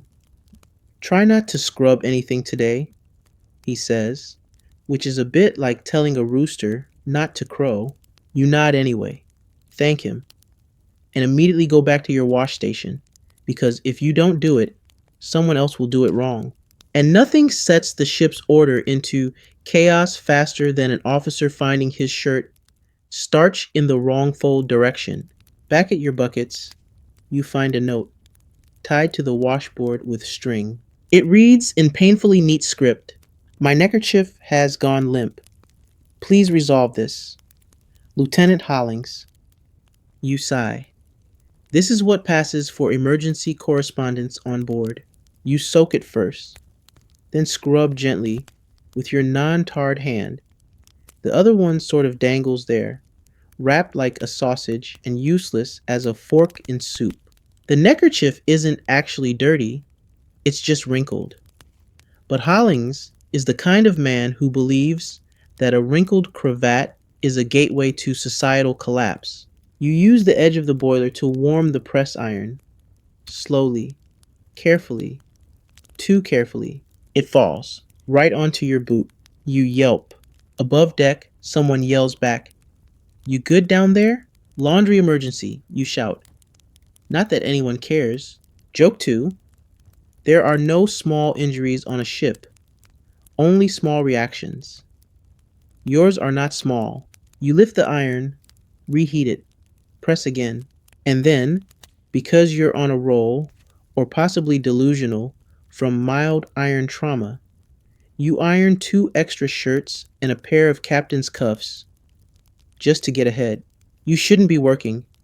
Your hand looks like a roasted parsnip, but if you fall behind now, there's no catching up. Mid-morning, a shadow falls over your laundry line. It's a young sailor, Connor, barely older than a powder monkey. He's cradling a ripped waistcoat and looking guilty enough to sink a dinghy. "Can you?" he says, holding it out like a peace offering. You examine it. The tear is vertical, clean. Looks like someone got caught on a nail. "I haven't got coin," he says. "But I could," he fumbles. "I could tell you something. Something real." That's new. Usually people bribe you with stale biscuits. You raise an eyebrow. "Like what?" He leans in. "There's a girl. On the shore. Jamaica. Port Royal. She washes laundry in a waterfall, barefoot. Hair like seaweed and smoke. They say if you hand her a shirt, it comes back whiter than snow." You stare. "That's your payment." He nods. You nod back. "Deal." You mend the waistcoat. Careful stitches, one-handed. Not your neatest work, but strong. He takes it with both hands. "Thanks. You tell that girl if she ever needs an apprentice, I'm available immediately." He laughs. Joke 3. Trade secrets are fine, but a good waterfall myth is priceless. Later that day, you change the water in the rinse tub. Carefully, you cradle your bandaged hand like it's a delicate egg and pour with your good one. You've learned to adapt. The human body, when faced with laundry, will evolve. You hang the neckerchiefs first. They flutter in the breeze like tiny white flags of hopeful surrender. Then the shirts, then the cuffs. Finally, you sit. Not because you're never done, but because if you don't, your back will go on strike and leave you here forever, curled around a sock and whispering regrets. The sun begins to set. Orange spills over the deck. You look at your hand, wrapped, tired, still here, and you think of the girl by the waterfall. Maybe she's real, maybe not, but right now, it's a good enough reason to keep washing. You're retying a line for the 3rd time that morning, not because it's loose, but because someone's superstition has crept into your brain and now you can't let it sit crooked. When old Mallory shuffles over, chewing a piece of wood that might once have been licorice, or possibly a splinter, he taps your shoulder, nods toward your drying sheets, and says with solemn authority, "You'd best tie red yarn on that one. Otherwise, the wind'll take it. You blink. Red yarn? He nods again, slow. Keeps the gales off. Been that way since Trafalgar. You'd laugh. Except that old Mallory fought in Trafalgar, or claims to. Historians might debate it. He's also claimed to have shaken hands with a ghost, married a mermaid, and once eaten a Portuguese cannonball just to prove a point. But here's the thing. On ships, superstition holds weight. Mainstream historical fact. Sailors were deeply superstitious, especially in the 19th century. Red threads, whistling taboos, charms sewn into garments. These weren't jokes. They were insurance policies against the unknown, paid in habit and ritual. You dig through your kit and miraculously find a scrap of red thread. You tie it to the corner of a particularly misbehaving sheet, the one that's tried to fling itself overboard twice already. The moment you knot it, the wind calms. Just slightly. Coincidence? Probably. But still. You glance at old Mallory. He's smiling like someone who knows more than he says. Joke 1. The laws of physics apply at sea, but they always check with sailor superstitions first. You go back to your work, but you notice it now. The little gestures. A sailor knocking twice on the mast before climbing the rigging. Another tossing a pinch of salt over his shoulder after swearing. A third muttering apologies before cleaning the deck near the bow, where, as every crew member knows, the spirits of drowned sailors gather to rest. The newest crewman, young Alfie, asks you mid-scrub, "Is it true the ship's unlucky if it leaves port on a Friday?" You nod. Definitely. Also, if there's a woman on board, or a pig, or if someone cuts their toenails before breakfast. He frowns. That's a lot of rules. You shrug. So's laundry. Later, during midday lull, you're adjusting the drying line when a shadow glides over the deck. Not cloud, not bird, bigger, slower. You look up. An albatross. It circles once, twice. Wide wings outstretched, effortlessly floating above the masts. Everything stops. Even the wind hushes. One sailor murmurs, "That's a good omen." Another replies, "Unless it's a bad one." Historians still argue whether albatross sightings were always considered lucky or whether that reputation shifted post-Coleridge. Either way, no one wants to be the one to test the theory. You remain very still. So does the laundry. Even the rat you sometimes feed biscuit crumbs has frozen beside the barrel. Then the albatross glides off, indifferent to your collective awe, and the tension slowly breaks, like a wave hitting the hull. You return to work, but now each action is infused with superstition. You scrub in the same direction as the sails. You hum a tune said to ward off mold. You pat the soapstone 3 times before use, just in case. You know better, but you also know better than to test knowing better. That evening, during supper, the wind shifts suddenly. A quiet sort of shift. No storm, just a pressure change. The kind that makes you check your shirt buttons twice and wonder if your boots have enough laces. The old-timers all glance eastward. No one speaks for a while. You spoon your stew in silence. And when someone sneezes, half the table murmurs, "Blessing to the prow." It doesn't mean anything. Or maybe it means everything. After supper, you go topside for blanket duty. The night watchmen need dry ones, or at least less wet ones. You collect the ones still warm from the galley's chimney corner. Thick wool, scratchy, but serviceable, and haul them up. The watch is quiet tonight. Lanterns glow, dimly, hung low to preserve night vision. The sails ripple softly overhead, and the horizon is a band of indigo brushed with silver. You hand out the blankets, nodding as you go. No one thanks you, but they nod back. That's the language of night watch. Head tilts and eye contact, just enough to remind each other they're still human. One sailor, Davy, wraps his blanket around his shoulders and says, "The albatross means we'll hit land soon." Another grunts, "Or a reef." You say nothing. Just hug your arms to your chest and watch the moonlight ripple across the waves. Below deck, someone's humming again. Maybe the same fiddle tune from before.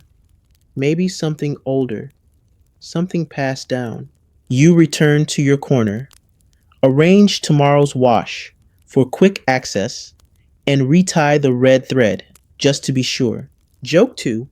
Laundry superstition is a lot like sock matching. You don't have to believe in it, but ignore it and you'll regret it. You drift toward your hammock, climb in, swing gently with the ship's motion, and just before you sleep, you remember the old story Ellis told, the one about the woman by the waterfall who only accepted clean offerings tied with red string. You smile in the dark. Maybe you'll tie all your sheets that way tomorrow, just in case. Joke 3. Even at sea, sometimes all you need is a lucky thread and the belief that this time, nothing will fall overboard. Night rolls in soft and thick, and with it comes your unofficial second job, helper to the night watch. You're not officially assigned. You're not even technically welcome. But the men up there, those few poor souls tasked with guarding a nothingness so vast it feels like it's looking back, have started to rely on your small nightly gesture, bringing still warm blankets topside. Mainstream historical fact. Night watch on 19th century ships was both vital and miserable. Visibility was low, cold seeped into the bones, and attention wavered under the weight of sleep. Some crews rotated every 4 hours, others had more grueling cycles. And yes, blankets were sometimes redistributed unofficially to keep morale from slipping overboard. You creep up with your arms full, blankets draped over your shoulders like a child's attempt at armor.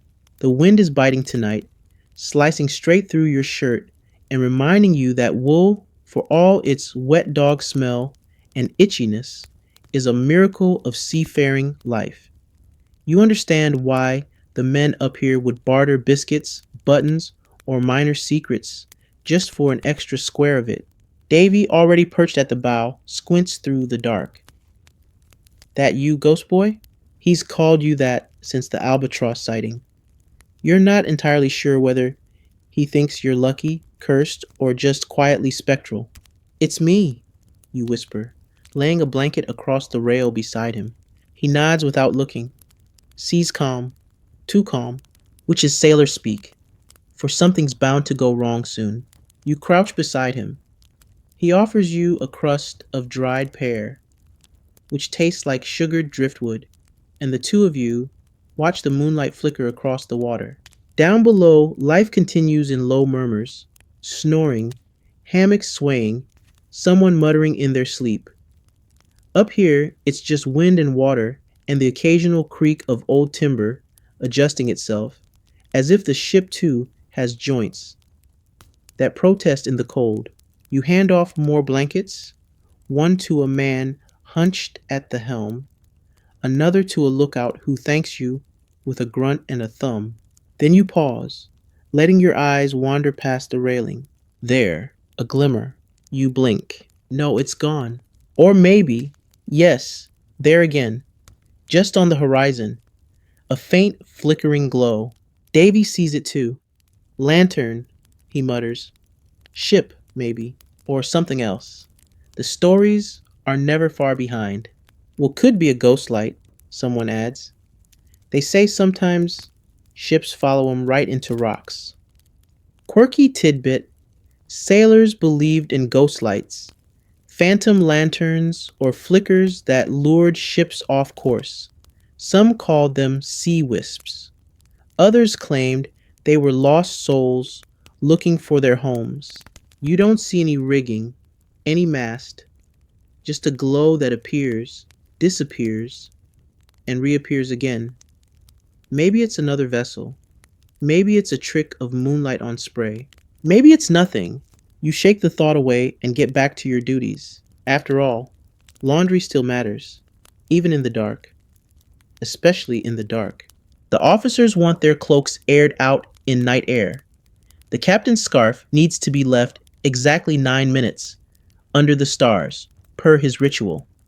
And someone's misplaced a pair of linen gloves that must be located before morning. Because apparently, if you forget your gloves, you forget your honor, or something like that. You find them stuffed in the forecastle under a coil of rope, damp, smelling like fish and chalk. But they're safe. You dry them slowly over a lantern, rotating them like sacred relics. You could just pin them and hope, but they're white and delicate and belong to an officer who once threatened to demote a midshipman for sneezing during roll call. So you sit, you watch, you rotate. The wind whistles around the mast. You tug your own threadbare blanket tighter around your shoulders. Joke 1. Nothing builds character like babysitting aristocratic handwear by moonlight. As the night wears on, the watchmen rotate out. You help tuck away the first round of blankets, still holding heat, still smelling faintly of stew and smoke. Then comes a strange moment, a lull. The ship stills, as if holding its breath. And someone, not you, starts to hum. Low, not words, just a tune. A lullaby, maybe. Or an old chanty slowed to a crawl. You recognize it. The same one from nights before. The one that always seems to drift up from nowhere. You hum along, just barely. The sound weaves through the rigging, curling into the sails. Someone passes behind you and nods. No words, just the language of long nights and shared songs. Joke 2. You came here to fold socks, not to become part of a semi-mystical harmony cult. But here we are. Eventually, you collect what's dry. Drape it over your shoulder. Tiptoe down below again.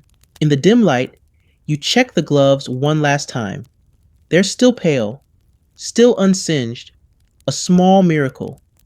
You wrap them in cloth and tuck them near the captain's door like an offering.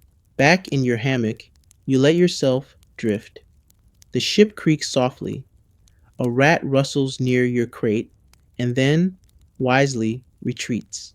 Your body aches in familiar places, but the warmth from the blanket you never officially borrowed lingers. So does the song. So do the stars. Joke 3. On land, people count sheep. At sea, you count damp wool squares and the moments between ghost stories. Sunrise comes in like a backhand, sudden, hot, and a little rude. No gentle glow, no poetic mist, just a burst of blinding gold that slams through the grates overhead and drags you from your hammock like it's got a grudge against dreams. You sit up slowly. Everything aches again, or still. It's hard to tell anymore. Your shoulders sore from the night shift. Your left foot tingles from stepping on a rogue button in the dark. And your nose, well, your nose is full of the unmistakable smell of burnt powder and men who haven't washed properly since Gibraltar. Because today is Cannon Drill Day. Mainstream historical fact. Naval crews in the 19th century were required to practice firing drills regularly, even when not at war. It kept everyone sharp, sweaty, and just a little bit deaf, which for you means laundry chaos, because after cannon drill comes residue, and cannon residue doesn't just dirty clothes, it declares war on them. You emerge from the lower deck and instantly regret it. The air is already hazy with smoke. Sailors rush past, half-dressed, hauling gunpowder crates, tightening cords, adjusting breeches. The whole ship smells like the inside of a flintlock. You duck instinctively as a shirtless man runs past with a ramrod. Another follows, juggling powder bags like it's laundry day at a munitions factory. And there, lined up in the morning sun, are the cannons, glinting, grimy, ready. You shuffle toward the laundry line and freeze, because hanging right there, fluttering gently, is the first lieutenant's dress coat. White. It was white. Now it's lightly dusted with gunpowder, ash, and what might be despair. You groan and start again. Joke 1. The only thing more dangerous than a live cannon is an officer's temper when his coat has participated in battle without his permission. You lift the coat gingerly. It's not beyond saving, but it's going to take everything you've got. Vinegar, lye, steam, luck, and whatever charm old Mallory keeps muttering to his socks at night. The collar is the worst, blackened, scorched at the seam like it tried to light a pipe and lost. You dash back below deck, grab a kettle, stoke the stove, mix a solution that might be vinegar or might be lemon juice from a crate that fell over last week. You're not checking too closely. As you work, the ship booms. Cannons roar above like titans having a shouting contest. Every boom shakes the walls. Every boom drops more soot from the ceiling. Every boom sends your bucket sloshing like a seasick cat. You rinse the coat in short bursts, ducking your head as more dust settles. You've just begun blotting it dry when someone lumbers down the ladder. It's Ellis. He's grinning. Always a bad sign. Laundry boy, he says. They need you topside. You blink. Why? You'll see. Historian footnote. This is never what you want to hear. You trudge back up. The smoke's worse now. The deck's a battlefield of black smudges, fallen ropes, and sweaty men shouting names that are probably insults. And then you see it, the uniforms, dozens, draped across the rail, slumped in buckets, or clutched in desperate sailor hands, post-drill cleanup. And guess who gets to handle all of it? You're handed a tunic that smells like burnt toast and damp goat. Another reeks of sulfur and salt. A third has what appears to be a full cannon sketch, drawn in ash across the back, likely as a prank. You nod, accept, pile, carry. Downstairs, you begin the triage. One tub for whites, one for darks, one for we're not even going to ask. You begin scrubbing. The powder clings. It gets in your nails, your throat. It's like trying to clean a ghost. Quirky tidbit. Naval gunners used black powder, which left a thick, clinging residue of sulfur and charcoal. Getting it out of fabric was so difficult, some sailors simply gave up and used their gun drill shirts as cleaning rags after a few months. But you're not giving up. You soak the worst items in a concoction you invented just this morning. Vinegar, seawater, soap, and desperation. It foams like an angry pudding. You don't care. You rinse, scrub, curse, quietly. You twist sleeves until your arms burn. Hours pass. When you finally emerge again, the cannons are quiet. The air is clearer. And your line is full. Coats, shirts, sleeves still twitching from the breeze like they're exhausted too. Then the first lieutenant walks past. He pauses, looks. He reaches out, touches the sleeve of his dress coat. Doesn't say a word, just nods. Then walks on. You grin. Joke 2. Laundry isn't a job. It's an uncredited role in every single naval victory. You sit, breathe, and then notice something. A sock. Smack in the middle of the deck. Black with soot, still steaming. You pick it up, sigh, and begin again. Because at sea, even peace smells like burnt wool and misplaced hosiery. Joke 3. In the end, it's not about who fired the cannon. It's about who cleaned the trousers afterward. It's evening again, which means two things. The deck smells vaguely of stewed onions, and someone is trying to turn a mop handle into a fiddle bow. You're rinsing out your final set of socks. Not your socks. You haven't worn dry ones in days, and frankly, you've stopped caring. When you hear laughter bubbling up from the galley, not the suspicious kind that means someone put pepper in the salt barrel, the good kind, the kind that says maybe we're not doomed after all.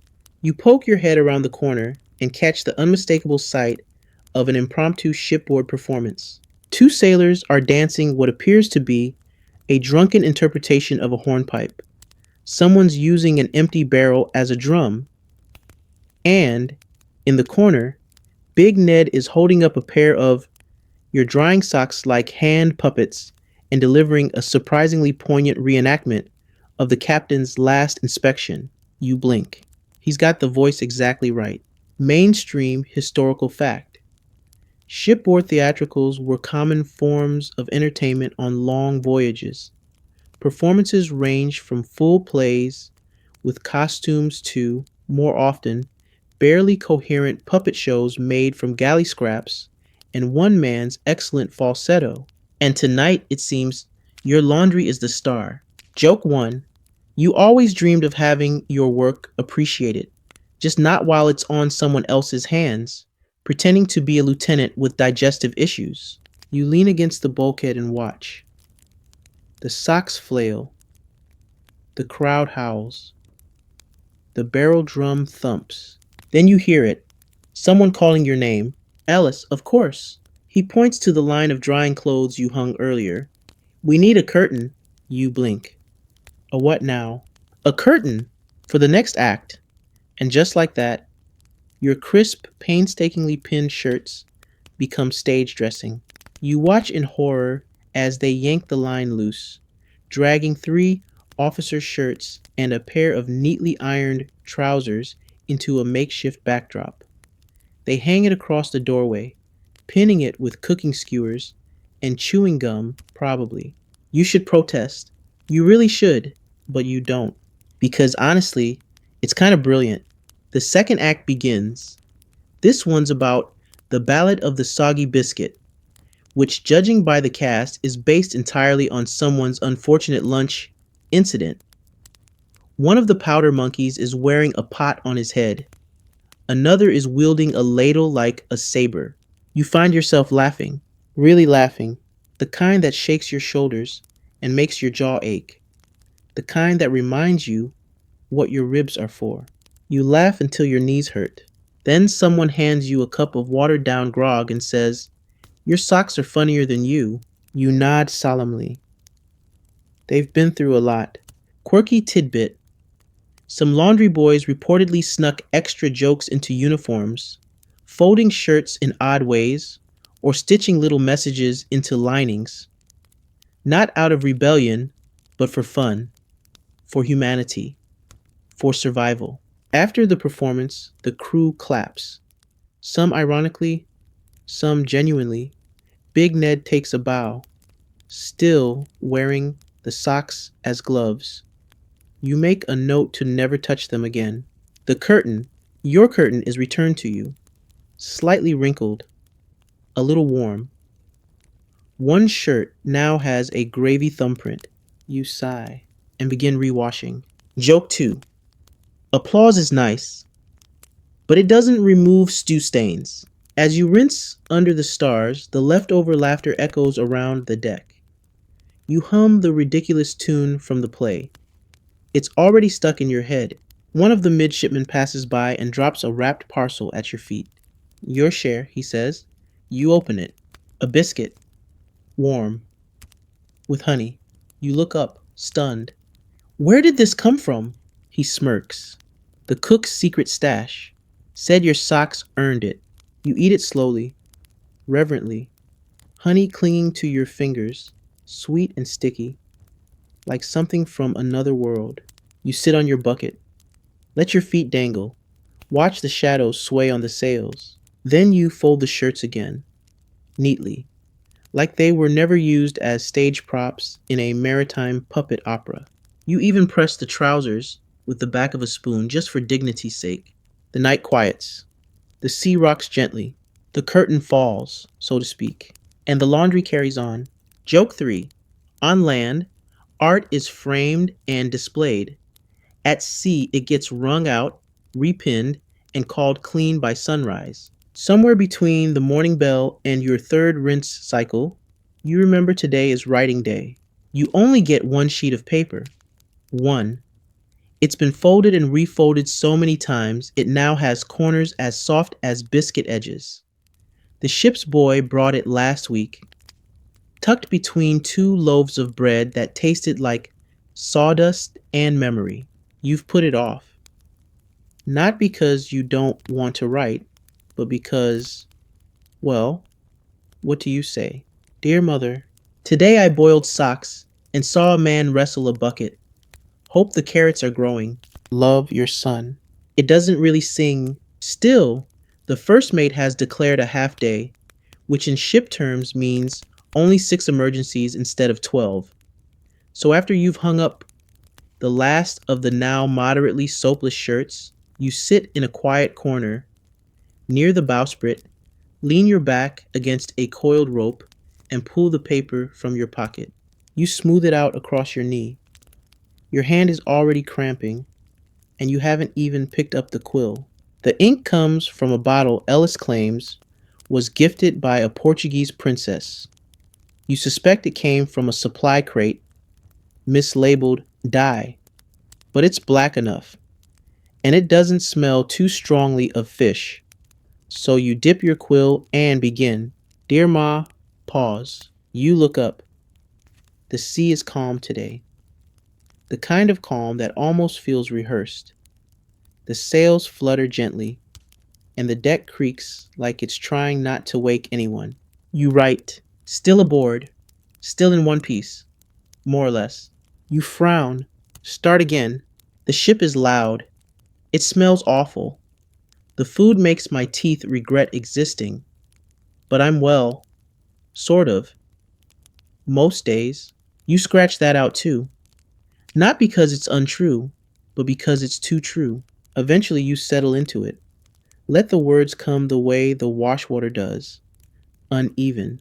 Sometimes cloudy, but necessary. It's strange how a shirt can weigh more than a cannonball when it's soaked, or how socks can tell you stories if you know how to listen. I've patched 3 shirts this week that I think used to belong to the same man. The stitches didn't match, but the wear on the collar was familiar. I like to think he's still out there, just missing a few buttons. Sometimes I hum while I scrub. The others think it's a spell. Maybe it is. Joke 1. On this ship, either you write a letter or you start talking to your mop like it's your childhood dog. This feels healthier. You write about the rats, about the storm, about how the captain hasn't yelled at you in 3 days, and how that might be affection. You write about the albatross, about Big Ned's puppet show, about how your socks are now famous. I haven't had dry boots in a month, but I've learned to fold a cravat in 6 different ways. One of them even impresses the cook. I dream sometimes of land, but not the land itself, just a place where nothing sways, where blankets stay on beds, and where clean laundry stays clean for more than 5 minutes. Your hand starts to ache. The ink runs low. You sign your name, fold the paper gently, tuck it inside a bit of cloth, and mark it for delivery at the next port. Whenever that is, you stare out to sea. Let the wind dry the ink from your fingers. Quirky tidbit. Letters from sailors often took months or years to reach their destinations. Some never did. Others arrived after the sailor was already back home, awkwardly sitting at the same dinner table as the person reading their dramatic sea letter. You head back below. That's when you realize your own shirt is, again, unwashed. It's stained, damp, and smells like victory stew and mild despair. You sigh, strip it off, add it to the rinse barrel with the resignation of a man who understands his own place in the laundry food chain. You wrap yourself in a dry rag and start scrubbing your own collar with one hand and a spoon. That's when the steward walks past and says, "Captain wants fresh linens for his bunk. Tonight." You blink. "Tonight?" He nods. "Wants them to smell like oranges." "You do not have oranges." "You had oranges 6 weeks ago. They're now moldy legends in the memory of your fruit knife." Joke 2. When life gives you no lemons and absolutely no oranges, you get creative with vinegar and lies. You spritz the linens with a mixture of cider vinegar and the last scrapings of the lemon oil someone left near the stove. It's not citrusy exactly, but it's sharp, and it doesn't smell like socks, so it's a win. You dry the sheets by the galley heat, humming again. Something soft, a lullaby your ma used to hum while stirring stew. Then you fold them carefully, carry them to the captain's quarters. Knock once, no answer. You slip inside, lay them across the bunk, corners crisp, edges sharp enough to suggest you've ironed them with your own soul. You pause, look around. His desk is open, letters of his own, folded neat.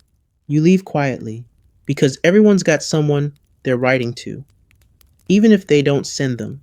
Back in your hammock, you lie on your back, watch the lantern swing, and for a moment, you imagine your letter flying home, not in a pouch, not on a courier ship, but tucked inside a shirt pocket, still warm. Joke 3. Your writing may not be poetic, but it's honest, and if your mother can't smell cannon soot through the parchment, she'll definitely read it in the way your pen hesitated after "I'm well." It's near midnight now, and the ship hums like an overworked lullaby. You climb into your hammock, which sags in the middle like a cake someone opened the oven door on too soon. It smells faintly of mold, your own sweat, and somehow fish. Always fish. You squirm for a bit, finding that one angle where the ropes don't dig into your ribs like judgment. The trick you've learned is to lie diagonally. It spreads the pressure, allows a bit more room, and fools your body into thinking it's not sleeping inside a suspended potato sack.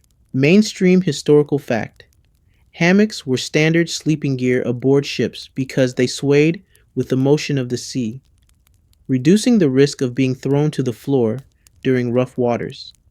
They were also a great way to fit more people into less space. Cozy, and by cozy we mean mildly torturous. The lantern nearest you flickers low. Somewhere to your left, someone snores like they're smuggling a goose in their throat. Another crewmate shifts and lets out a sigh that might have just been an existential crisis in audio form. Your blanket is thin, and your shirt is still damp, because in the grand hierarchy of laundry, your own clothes fall somewhere below mop rags with seniority. Still, there's peace in the rhythm, the creak of the ropes, the low slap of water against hull, the occasional clunk of a barrel adjusting its position below deck, like it's also trying to get comfortable. You close your eyes, drift, almost.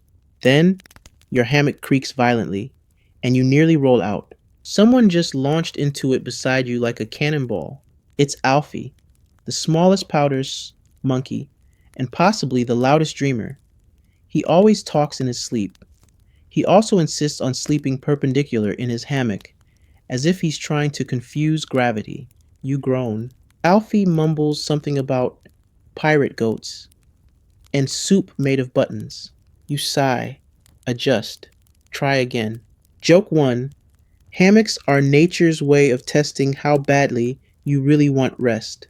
You finally find your balance again, one leg out for counterweight, one arm wrapped around the edge to prevent spontaneous ejection.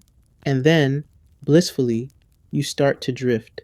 You dream lightly of sheets that fold themselves, of shirts that sparkle with cleanliness just from being near you, of soap that smells like cinnamon and achievement. Then the dream changes. You're back on deck, but the ship is silent. The sails are made of lace. The water is velvet. The moon leans low, whispering something in a voice made of salt. You turn, and there's your laundry line, except the garments on it aren't damp uniforms. They're memories. A cravat you lost in the storm, a pair of gloves stitched by someone you barely remember, a shirt with your name on the inside hem, not printed, sewn. You walk up and touch it, and it's warm. You wake with a start. A boot falls from the hammock above and smacks you squarely in the chest. Alfie's foot dangles after it, twitching rhythmically. Joke 2. No alarm clock on earth can beat a falling boot to the sternum. You don't bother shouting. Just shove the boot to the floor and adjust your hammock again. Outside, the wind has picked up. You hear it moaning through the rigging like the ship singing in its sleep. It's oddly comforting. You look around. In this small world of slings and ropes and barely dry feet, you've carved out a space. Not quite yours, not quite borrowed, but held. You smile just a little. Then someone farts, loudly. Of course they do. The snoring pauses, then resumes. A rat scuttles nearby and is met with soft applause. You let your eyes drift shut again. Your body remembers this rhythm, this floating cradle. And while it's not a feather bed, it moves with you, cradles you in its crooked, creaky way. Quirky tidbit. Some sailors grew so used to hammocks that after retiring, they'd rig one in their home and couldn't sleep properly in a bed ever again. You understand that because right now, in this swaying sling of canvas and thread, surrounded by sweat, salt, and sea breath, you feel held. Not comfortable, not cozy, but known. Joke 3.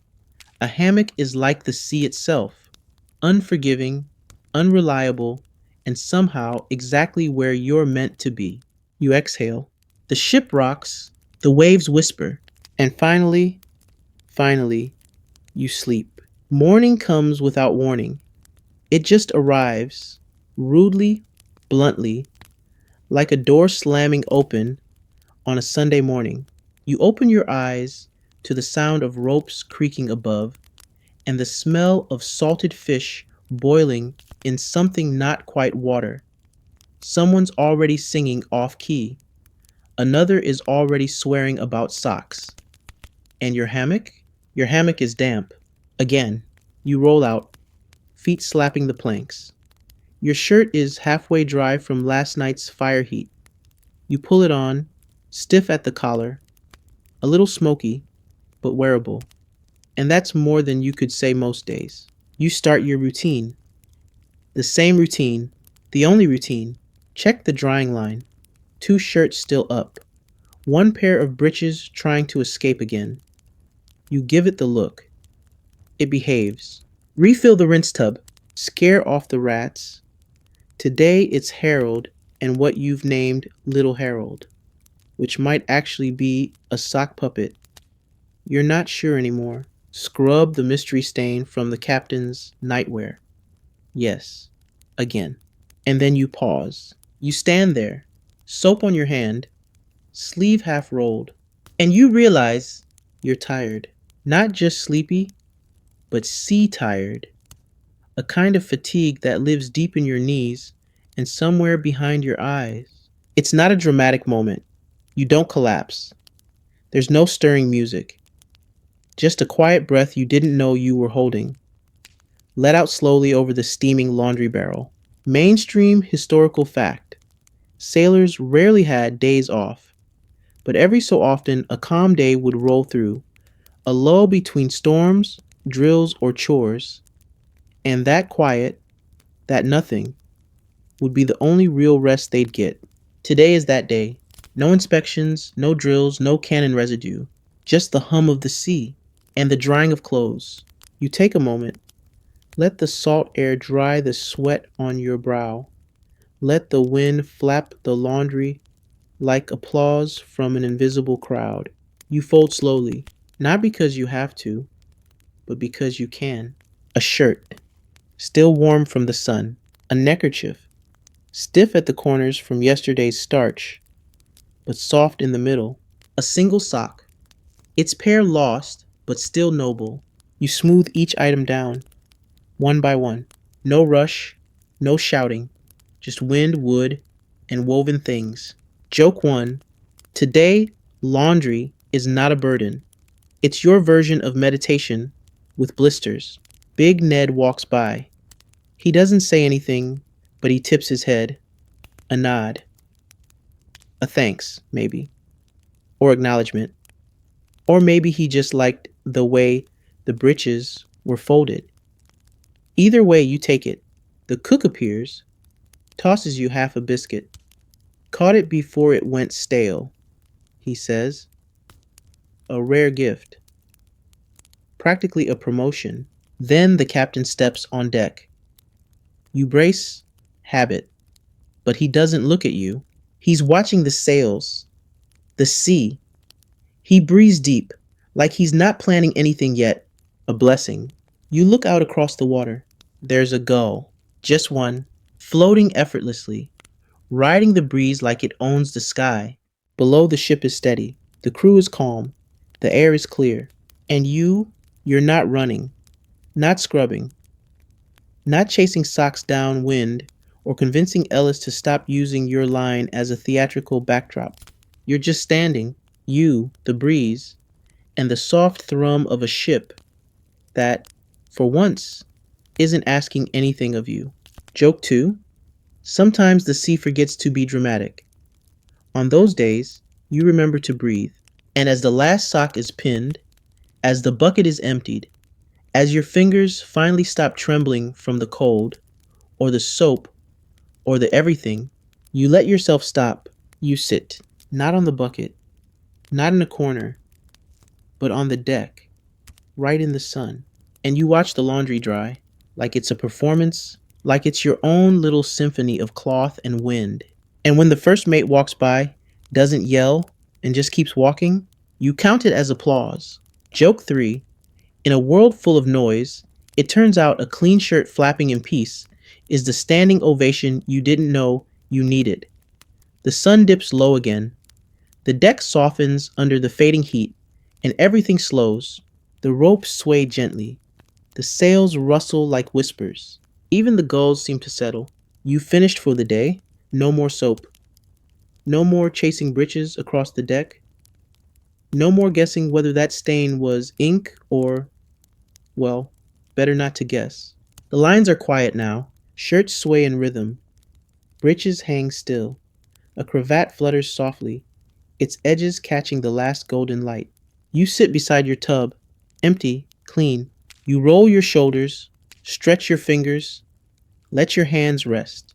You did good work today. Maybe no one says it out loud, but you know. And the wind knows. And maybe, just maybe, that sock that stayed on the line all day without falling knows too.